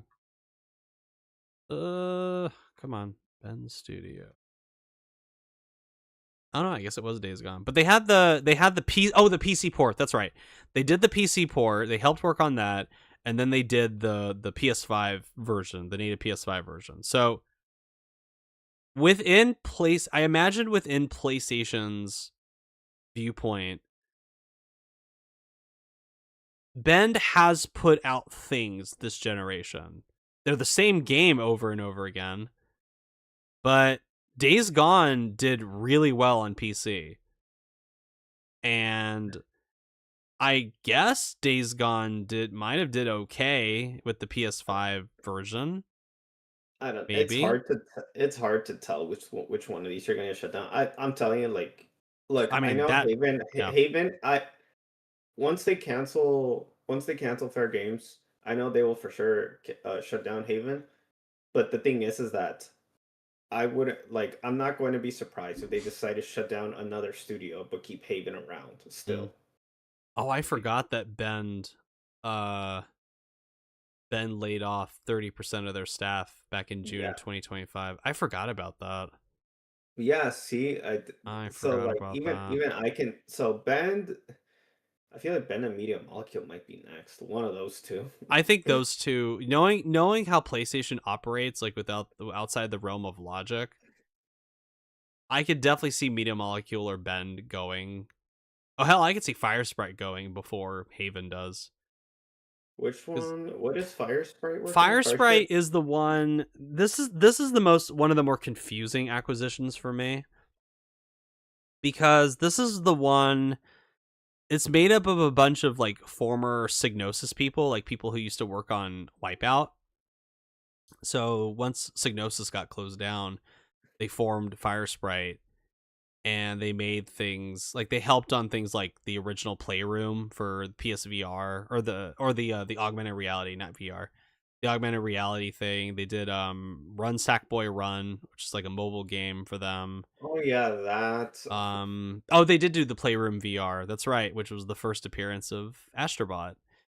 And then they did this game called The Persistence, which was this like VR survival horror roguelike thing. And I thought it was like what I played of it on the like because they did a complete edition where it was like a 2D version, not non VR version. From what I played of it, dude, it sucked. Like it sucked. And I just went, "Oh no, like what is this? Like why did they acquire these guys?" And then they acquired them, and then it was announced that they were working on the Horizon VR, the Call of the Mountain with Gorilla. So that's why they acquired it, because of fucking Horizon again. So the problem is that Horizon VR did not do well. That bombed. And then they spent all this, that's another expense. They spent all this money building these new buildings for their teams, only to then like lay off a ton of people from the studio. Because Firesprite was one of the teams that got, like, when PlayStation had their big like massive mass layoffs in February 2024, which is the same time that Sony London got killed off. Firesprite was one of the big teams that got hit the hardest, and they like just finished moving the team or building a new office for them. Ugh. And then this is also when it was announced or was reported that their Twisted Metal live service got canceled. I'm, I'm low Another key thing kind of. too that, oh, sorry, go ahead. I was gonna say I'm still low key kind of mad about the Twisted Metal one. That one made the TV show's doing great I don't know too. why the fuck they started that project with the team behind the Destruction All Stars. I don't I don't get it. That was such a bad idea. Destruction All Stars was. I don't know how the servers for that game is still up, but Well, they're not. They're no, fucked. no. But even so, They're it's like completely fucked. they have a reason to make a new Twisted Metal. That TV show is Dude, doing it's well. such bad mismanagement that they don't have a Twisted Metal game ready to go to capitalize on the success of that show. I mean, again, it just goes to show like they don't know what the fuck they're doing. I'm telling you, that season two, like I know I don't- like that season, like it's goofy, stupid, but it's like enjoyable. That's all I can describe it as. I haven't seen it yet, but I liked No, I I still think season one's better. I mm, still think season one's better. I'm glad it got renewed for season three. I got worried it wasn't gonna get renewed for season three. I got worried, but then they announced they confirmed it, and I was like, oh, thank God. mm. Thank God, because I, I, But wa- I, I'm excited to see what happens well, next. but the rumor is Firesprite is working on a survival horror game, and people think it's going to be Until Dawn too, which I don't know. I like Until Dawn, but I really would rather it be a new IP. But even then, I don't know if this game's ever going to come out because I don't know because this is a story that I often kind of like look back on and think like, is back in February of 2024, there was a published investigation into Firesprite that talked about how once a lot of the major like original founders had left, the company kind of just devolved into this like chaotic, toxic working environment. And apparently there was a lot of like the new management that was brought in. It was like a lot of like nepotism, and people were just uncomfortable working with the new leadership. And I guess like executives from Sony's XDev took over, and uh, I don't know. I mean, Sony like dismissed these allegations, but it's kind of like I don't know. Maybe there's something going on at Firesprite. We haven't heard people. I mean, people forget that this team is even a part of PlayStation. Like they have just been quiet for so long that it's like I don't know what they're doing, man. It's like what are they doing that's taking this damn long? I don't know. I'm getting. I've never seen a big game output take so long, this long before in my Well, that's the life. thing is this you got these they're spending so much damn money on these games and then they're just bad at managing them. So a lot of I shit mean, gets canceled and studios I mean, get shut down. Dude, if they had been properly managing Bluepoint, we could have gotten like 3 remasters from them this generation or 3 remakes. no, I kind of foresaw Such a all this. shame. I foresaw all this coming since the PS4 era. Because I once mean, I saw like, I knew bad things were going to happen, but I didn't think it would be this bad. I well, really I didn't did. I think. really underestimated how bad it was going to get Well, I didn't. under this leadership. Well, to be fair, I wasn't thinking about the live service initiative at the time. When I thought about, like, I knew it was going to become like this, where we wait longer periods of Oh, time for games to come out. okay, fair enough. I foresaw that coming after a lot of the ones that I was excited for on the PS4 came out. Oh, Once, okay. once after all Fair those enough. were finished, I wondered. I was like, okay, if these games are gonna get bigger, or if they're gonna be this length, I always wonder like are we gonna keep waiting for longer periods of time for games to come out? And Yeah, here we are now. here I we was are. right. Yeah, I was right. here we are. I mean, you were right about Blue Point. Like, I mean, you gave them a, like, I don't know why you gave them a 50-50. I don't even think you remember the reason why, but No, it's more so. I mean, I mean with the way things are right now, economy wise, you know, people work, you know, workers going on protests. I mean, literally, like I know it's a controversial topic with job loyalty and stuff. It goes to show like no matter how much loyalty you give to a company, like it's real. It's like no one is safe, really. oh, I I don't think believe it. anyone is safe.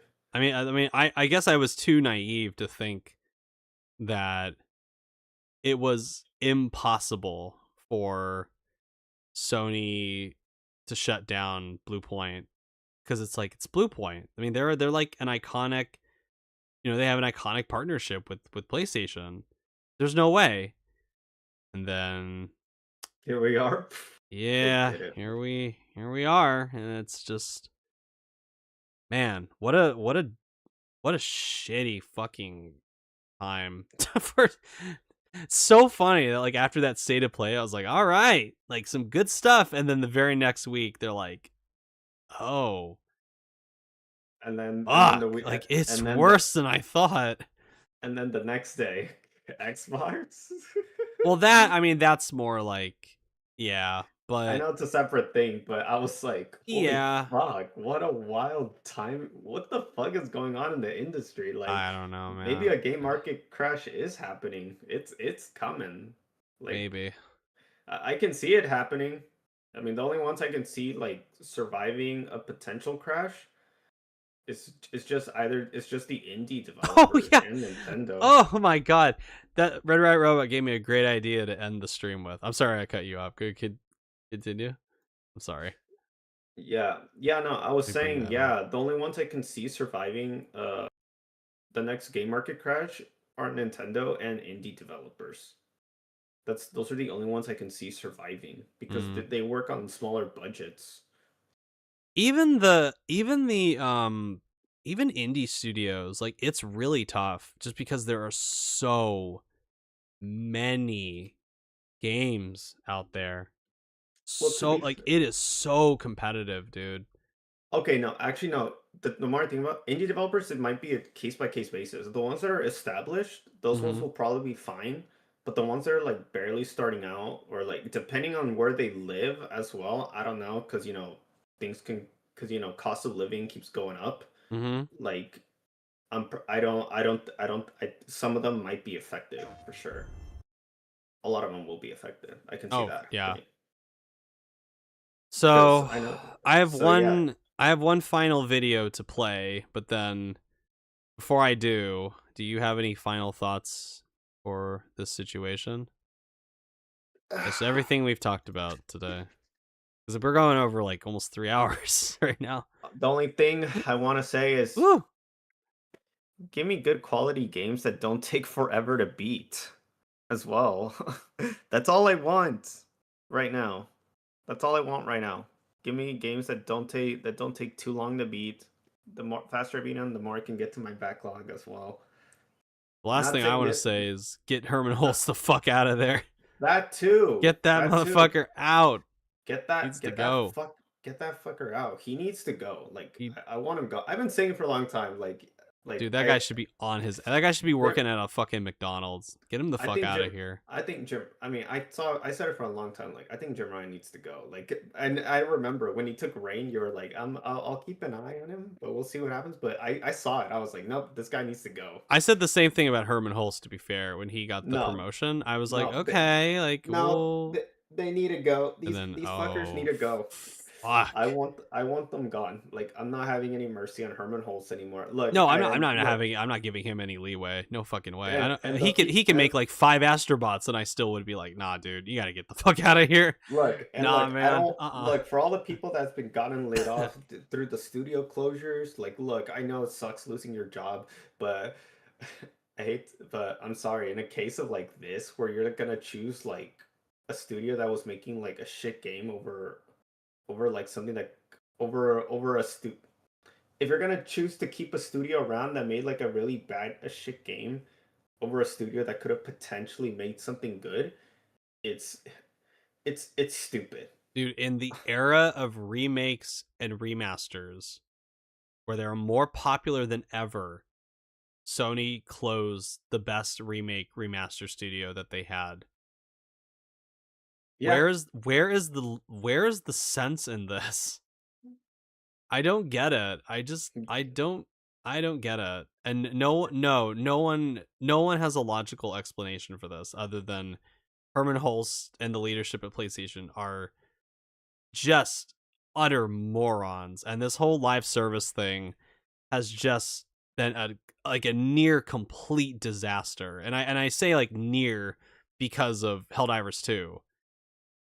And it's just it's the sad thing is they're going to continue to try to do this, and we're going to see. I guarantee you we're not at the end of this yet. We're going to no, see even as long as this fuck still is in charge, we're going to see even more damage, and it's going to get worse and worse and worse until like I don't know, until PlayStation is just I don't know. I really I don't. don't know, man.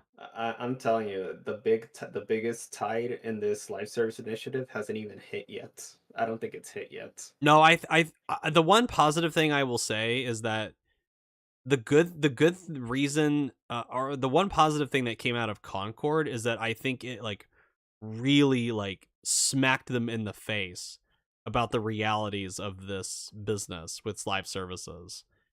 Now, that didn't completely deter them from it, unfortunately, but it definitely stopped them with the raging boner that they had for like all these live services. Because once Concord bombed,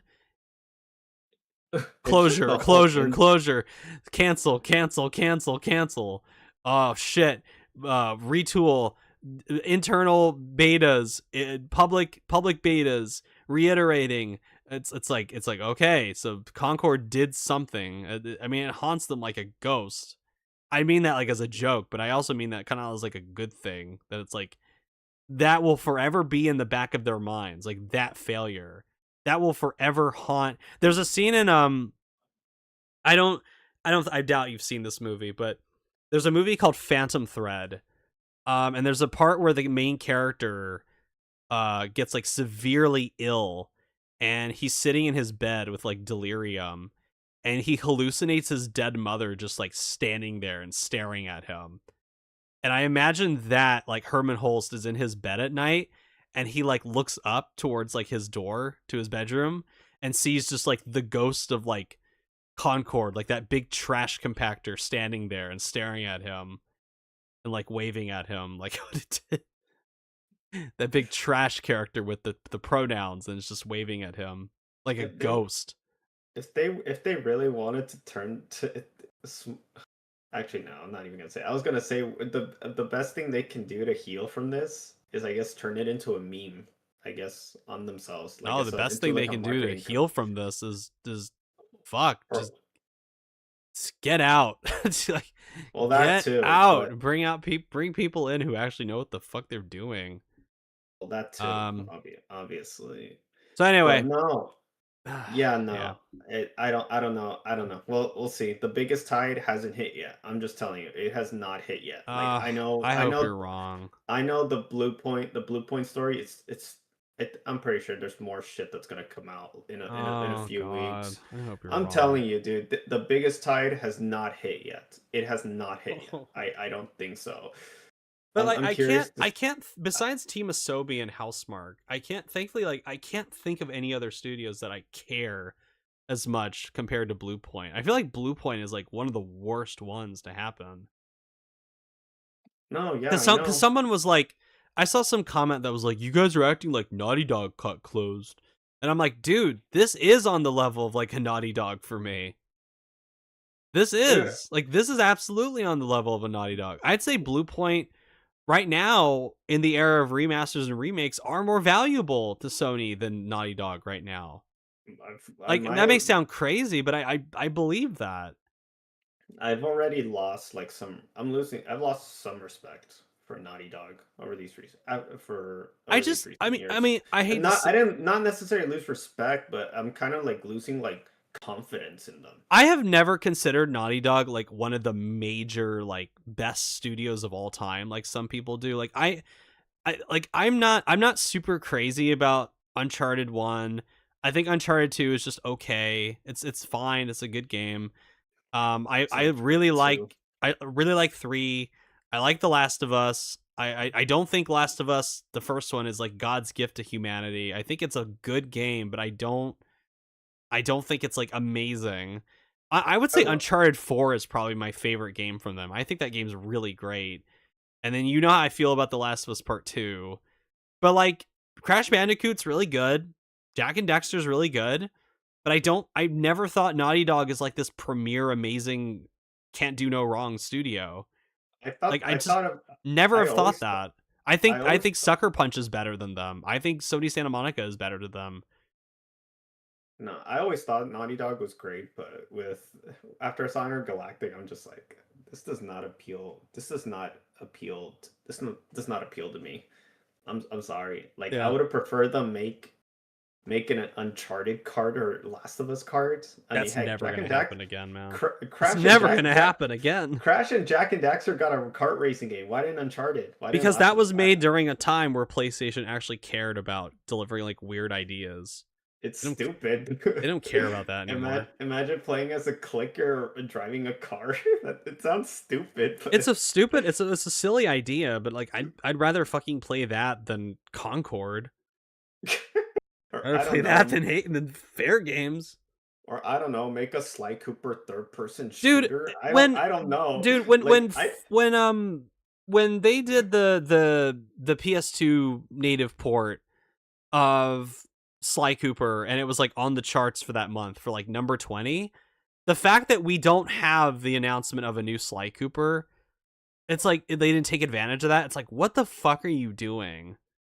Like there is such an obvious like you don't need to make it like $100 million crazy ass game.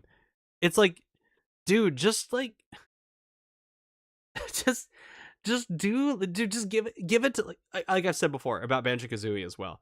I guarantee you there are like 20 different indie studios out there that could do Sly Cooper justice. I guarantee you they exist out there. But it's like, I respect that I respect that PlayStation, doesn't want to do it without Sucker Punch or like the original team's involvement of like Jack and Dexter and to Naughty Dog or uh Ratchet and Clank to Insomniac or Killzone to Gorilla. Like I get that. I guess I respect that. But I'm sorry, like at this point, you gotta go over there and like smack them and be like, no, your beloved IPs that you're not doing shit with. We're gonna let other studios develop these smaller games with them. I'm sorry. Like I get it. I respect that, but it at this point when the output is so fucking barren and the studio culture is so fucked up, it's like, no, come on. You gotta get Sly Cooper the fuck away from Sucker Punch. Give it to another studio. Give it to like the Hat in Time team. Give it to, I don't know, like find a talented indie studio and do what they did with Konami. Konami literally like told the world, pitch us your ideas. And that's how you get things like the really good Silent Hill 2 remake. That's how you get things like the upcoming Castlevania from Twinmotion and Evil Empire. That's how you're going to get Silent Hill Townfall from the Screen Bleed or Screen Burn or whatever the studio's called. It's how you get weird things like Darwin's Paradox from that French studio. That's how you get things like the I'm new very interested in that. yeah, like the new like JRPG franchise, the Rev Noir from Konami. Will those games will Darwin's Paradox and Rev Noir still light the world on fire? No, most likely not, but to me they're a lot more interesting. They have my attention more than Wolverine does. I'll say that much. I'm more curious to try those games out than the latest like Marvel shit from Insomniac. That's probably just going to be very bland. Yeah, I can. Like I can I I'll can play see that. Wolverine and I'll probably be like, oh cool, like slashing, it's fun. But like as far as like things Stabbing. that have my like my distinct attention that I'm like, oh that's weird and that's new. It's like there's not much at PlayStation that does that anymore. Really, the only things are like Kojima's stuff, which God bless him. Thank God he's going to be doing that Metal Gear successor with PlayStation. You got Team Team Asobi. Asobi. God bless them. Thank God they're around. I love them dearly. Please don't fuck with them in any way whatsoever. You got Housemark who are great, who's explicitly have said we're not doing fucking live services. Thank God. Saros looks cool. Everyone else that's like, okay, like it just looks like it's going to be business as usual. You got Sony Santa Monica, they're going to be doing probably another fucking 20 God of War games. You got Naughty Dog that's going to spend an assload of money on Intergalactic. You got Sucker Punch that's probably just going to keep doing ghost games. You I got don't want another Ghost game. you got I don't. Gorilla that's making 50 million Horizon games cuz Herman Hulst has a hard on for them. You got what Insomniac in the Marvel The factory, the Marvel MCU. mines. Yeah. And it's like MCU. you got Polyphony. I mean, Polyphony at least do Gran Turismo. I understand, but that's like their passion. I get that. I'm not gonna knock them for that one, but and that's multiplayer mainly too. But like as No, single player stuff, dude, it is dull. It has never been more boring inside of PlayStation Studios. it's It's never been a never worse been more time. boring than it is It's never now. been a worse time to be a Like PlayStation I fan. am gonna. I remember when they were announced that they were working with that Ballistic Moon studio that's no longer around, and they were like, we're doing a horror game with them. I'm like, oh cool, PlayStation's going to be publishing a horror game. And then they're like, oh, guess what, it's a remake of Until Dawn. Like, a remake of Until Dawn? um okay. Look, the thing is also like with these older IPs, it's like look, I understand if you have to give them a break for a long time because their stories ended for a Sure. while, but now that it's been enough time, now enough time has passed, people want them back now. Like seriously. Dude, I never thought I would say this after Uncharted 4 and Lost Legacy, but like if Naughty Dog were to come back and be like, we're going to make Uncharted 5 with Nathan Drake again and he's like an older man, I'd probably like cry tears of joy. Like, oh, thank God. It's not another live service. Oh, thank Christ. It's something fun. Like, oh, thank God. It's not this, like, self-serious thing like all these other studios are doing. Yeah, Oh. no, I agree. I agree. Like, Those are I fun. make fun of, like, Parappa the Rappa because I think, like, the game is, like, fucked on the PS4. But, Oh, like, come on. Oh, come it's, on. it's, Besides it's, it besides has the its chip. charm, but I'm not on board with, like, the Parappa the Rappa as a classic like a lot of people are. But if they announced, like, hey, we're like an indie studio work with Parappa the Rappa and we're going to do a new one, I'd be so happy. I'd be like, oh, thank God. If they I mean, announced that like a studio was working on Ape Escape, I'd be like, oh, thank God. And I don't even think Ape Escape is like again this one of this like amazing franchise. I think the games are fun, but they're not like in my yeah. upper echelon of I PlayStation need stuff. I, But I need to get on those. I know the original has bad voice acting, but it's so funny. Like I've seen the voice acting in that game. It's but dude, like if Team Asobi were to come out and say like we're not doing Astrobot anymore, we're gonna do a. That's the other thing too. It's like I fear of what's gonna happen with with Astrobot now. Like Astrobot was so incredible for me. Like one of my top 10 games of all time, in my opinion. That's like one of my major comfort games. But dude, I'm very nervous about what they're gonna do next with Astrobot. I do have an Like, idea of how I'm really I nervous I do have an idea of under how they this can make regime. I do have an idea how they can kind of make it work. I mean, if they're gonna make more Astrobot games, I don't know, Well, I maybe mean, it's not make like like a I like don't. It's not that I don't want anymore. It's that I'm nervous of that Herman Hulst is gonna like insert himself more into yes, yeah, the I understand. equation. I don't want them to milk it, but if they were to like I don't know, try to make it like a permanent franchise somehow, like the only thing I can see it Just the don't run way it into the working. ground.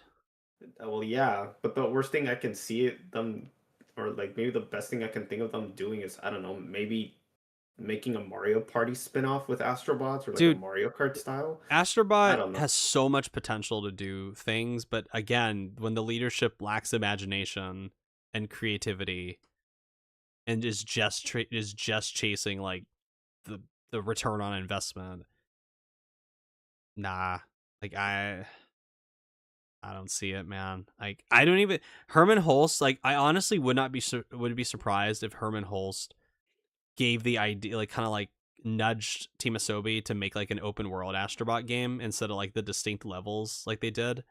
I think that was like a major reason for its charm is because you had those distinct levels where they could like change ideas every like 5 minutes and give you a new environment and a new weapon, a new power up, a new environment, new characters, like new kinds of levels. Like it like constantly changed, switched it up. It has so much variety. And then you have it where, but then you have Herman Holtz come in. And it's like, no, we need to make this more open world because our data shows that players engage more with our games when they are open world. It's like, oh, fuck. Fuck. I'm just not gonna bother. I'm sorry. It's gonna be hard for them to sell me on their next big I'll still AAA play it, open world obviously, narrative. because I love Team Asobi and I want to support them. I love No, them, oh no, but if it's Team Asobi, I'll no Team Asobi, I support them. I mean, if it's as long as they keep giving me they can make an open world smaller. Ape Escape game and I would like lose my shit. I'd be like, Okay, something like that. yes, No, I could probably do that, yes, thank but if you. I'm talking like super AAA story driven, like game that takes like I don't know. You know what I mean. It's gonna be hard for them to sell me on it. I Like mean, even then, I'm not sold on Intergalactic. I'm not sold no, on I'm not sold on it Sorrows. either. I'm not sold on Sorrows. Like Saros is different. That's not a massive open world. That's a roguelike action bullet hell shooter. yeah, but even so, I'm just like You got to no. play Returnal. Like I'm telling you, you might really like Returnal. I'll see. I'm enjoying my backlog right now as much as I can. Alright. Now that I'm done with Hyrule Warriors Age of Imprisonment. As flawed as I think Returnal is easily the most interesting thing they've released as far as like a new kind of genre, where it's this The only really interesting blend of psychological horror and like bullet hell action. It's this the really unique blend. the It only PS5 mascot that gained relevance. What are you talking about? The blueberry man with the fat belly from Concord is the other mascot. Well, well, I No, mean, he's yeah, not. all But the people from Concord that's basic. mascots Those are of the the dead. those guys basically define the PS5 generation. In a And way, that's I true. hate to say Yeah, it. That in a that's way, that is true. I don't see any other. I cannot associate the other mascots with them being PS5 mascots. No, I can't I either. cannot. I No. mean, it's weird. Like Astrobot's weird. Like people. I know. I'm pretty sure people think he's a PS5 mascot, but he's No, he's a not. Like PS4 mascot. no, he's a PS4 mascot. But it's weird. Like it's weird that I associate him with the PS5 because that's how I discovered him. But I know he's not really a PS5 Well, mascot. that's when it stopped being a franchise that you needed a peripheral for. Because every other game from Astrobot, it's either you need the camera, the AR shit, VR, but then you got Playroom, which all you need is the PS5. It's pre-installed, and then you got um Astrobot, of course, which is like the Super Mario Galaxy 3 that we never got. But I'm gonna go through. Damn, we're almost at like holy shit, we're almost 3.5 hours. So, um, let's see. So Red Right Robot said we're going to see an extreme shift to correct for where the market should be. Yeah, and there's gonna be a ton of layoffs for that, unfortunately. It's all a couple of people projects like dragging PlayStation. I think it. I think there's some. I would agree with that to a certain degree, but again, I think those people, like the couple of people in PlayStation who are rotting the house, I think they are. I think they are going to. They're going to be the hardest to get rid of. Also with Uh, live service, something has to be going on in the world, in the game world. Look at Helldivers. The Galactic War is always changing with 3 faction types. Same with Destiny before it ran its course. Well, Helldivers, like I said, Helldivers is a unique situation where like that's and again I've said this before where if PlayStation wants to be successful at live services, they need to chase things that aren't. They need to chase audiences that aren't being served. And with Helldivers, with Helldivers 2, they found a really niche market where it's a PvE co-op third person shooter that focuses on like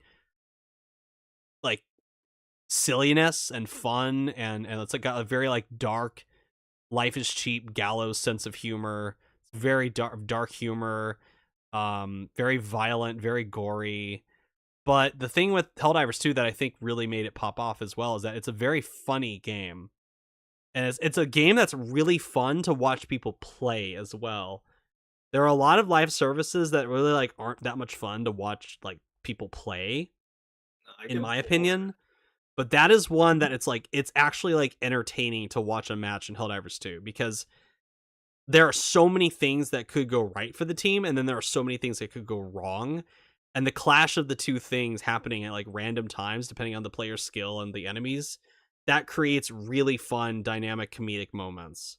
Like I think Helldivers 2 is like the hardest I've ever laughed playing a game, just because of how insane I've gotten into like some situations in that game. And it's really great. It's really, really fun. Arrowhead, for the most part, I've done a great job supporting it too. I was a Halo player, now playing Helldivers. Oh, cool. What about Eve from Stellar Blade? Oh yeah. That's true. She's a mascot as well. Yeah. But she's not a first party mascot though. Doesn't matter. I'm thinking first party mascots. Well, that's what I think of. At the time, technically, Returnal was not a first party game. So, I mean, yeah. Bloodborne wasn't a Bloodborne from Software is not a first party game, but that Hunter is a huge PS4 mascot huge mascot in general for PlayStation.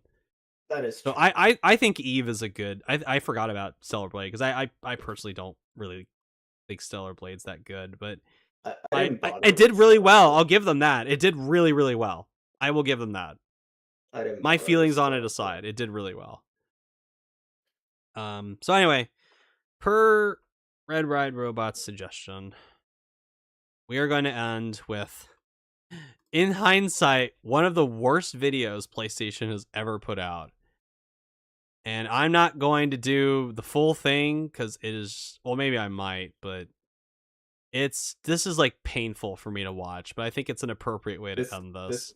This is basically our postmortem and funeral for Blue Point. Kind of. I hate to say it. I call it like PlayStation's live service Cataclysm, which I think that's more appropriate given like how many different directions we've gone.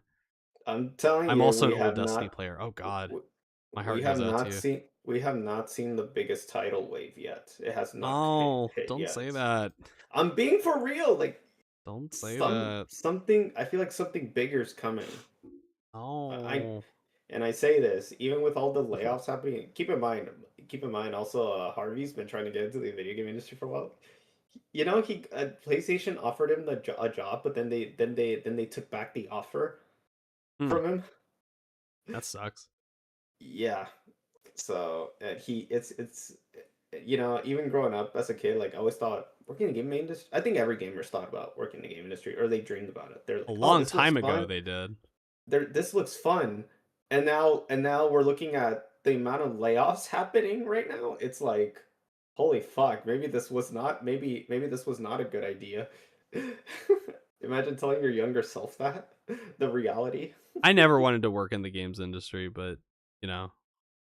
I thought about it, but then even growing up, but I was like, as I got into programming, I realized how difficult it is. Yeah, it's not worth it. I'd rather just play. So let us send Blue Point on its way with this, in hindsight, shit ass video. Are you gonna split the shrine? Hey everyone, this is Herman Hulst, head of PlayStation Studios. Okay, As you probably know, we got a commitment to quality here at PlayStation. Okay. And that is why I'm so proud to introduce a new member of the PlayStation Studios family.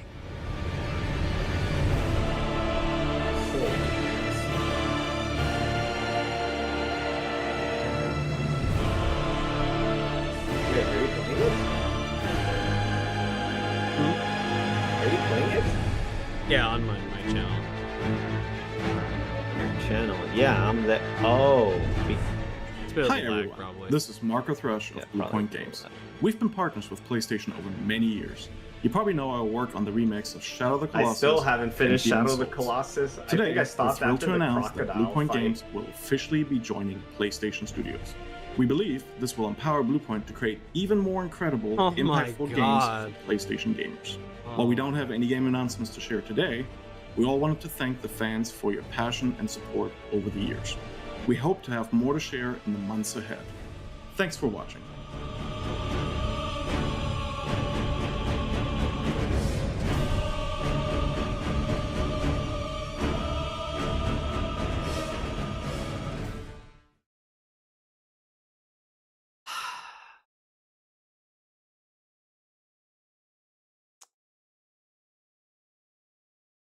Yeah. Yeah. Contrast that with where we are now. Play has no limits. Oh, play definitely has limits. If you're Herman Hulse, play absolutely has some limits. So anyway, that's where I'm going to be ending it today. Yeah. So step your game up. PlayStation. get out, Herman Hulse. Get out. Please God, get out. Get somebody in there who knows what they're doing. Please, I beg you. Play beyond. I can only like take so much heartbreak from PlayStation more. Like I'm already bitter and cynical enough. I don't need any more. I don't need to see a company that I've been a fan of since I was a little kid like rot before my eyes. You've seen Disney rot before your eyes. I didn't love Disney as much as I loved PlayStation as a kid, to be fair. Okay. I mean, but you Pixar. I'm more at peace with Disney. Like Disney, it's like whatever. But with PlayStation, because it's like I actively engage with their stuff as an adult. It's like I could give a fuck about most of the stuff that Disney does. PlayStation is a totally different beast altogether. So anyway, thank you to everybody who came by for this very long stream. Very, very long. Thank you, Nero. Thank you, Red Riot Robot. Thank you, Sonic. Thank you, Rogue Dio. Thank you, David. And most of all, thank you, Richard, for taking time out of your day for this insanely long podcast. But it needed to be done because I had a lot to say about. Mm-hmm. Yeah. Play beyond. I think you know what I'm referencing. No, what are you referencing? That was the PS3 slogan. Remember? Was Play it? beyond. Yeah, you don't From remember? like a long. No. That was like the launch of the PS3. Like, oh, play I wasn't beyond. there for the launch of the PS3. You look it up. Play beyond. That was like their slogan, like for the PS3.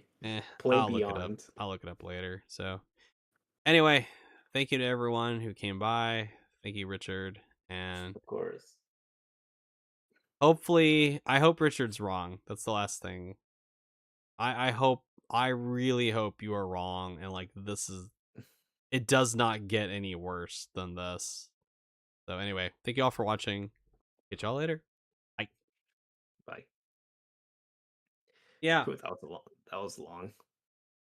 Yeah. Holy shit.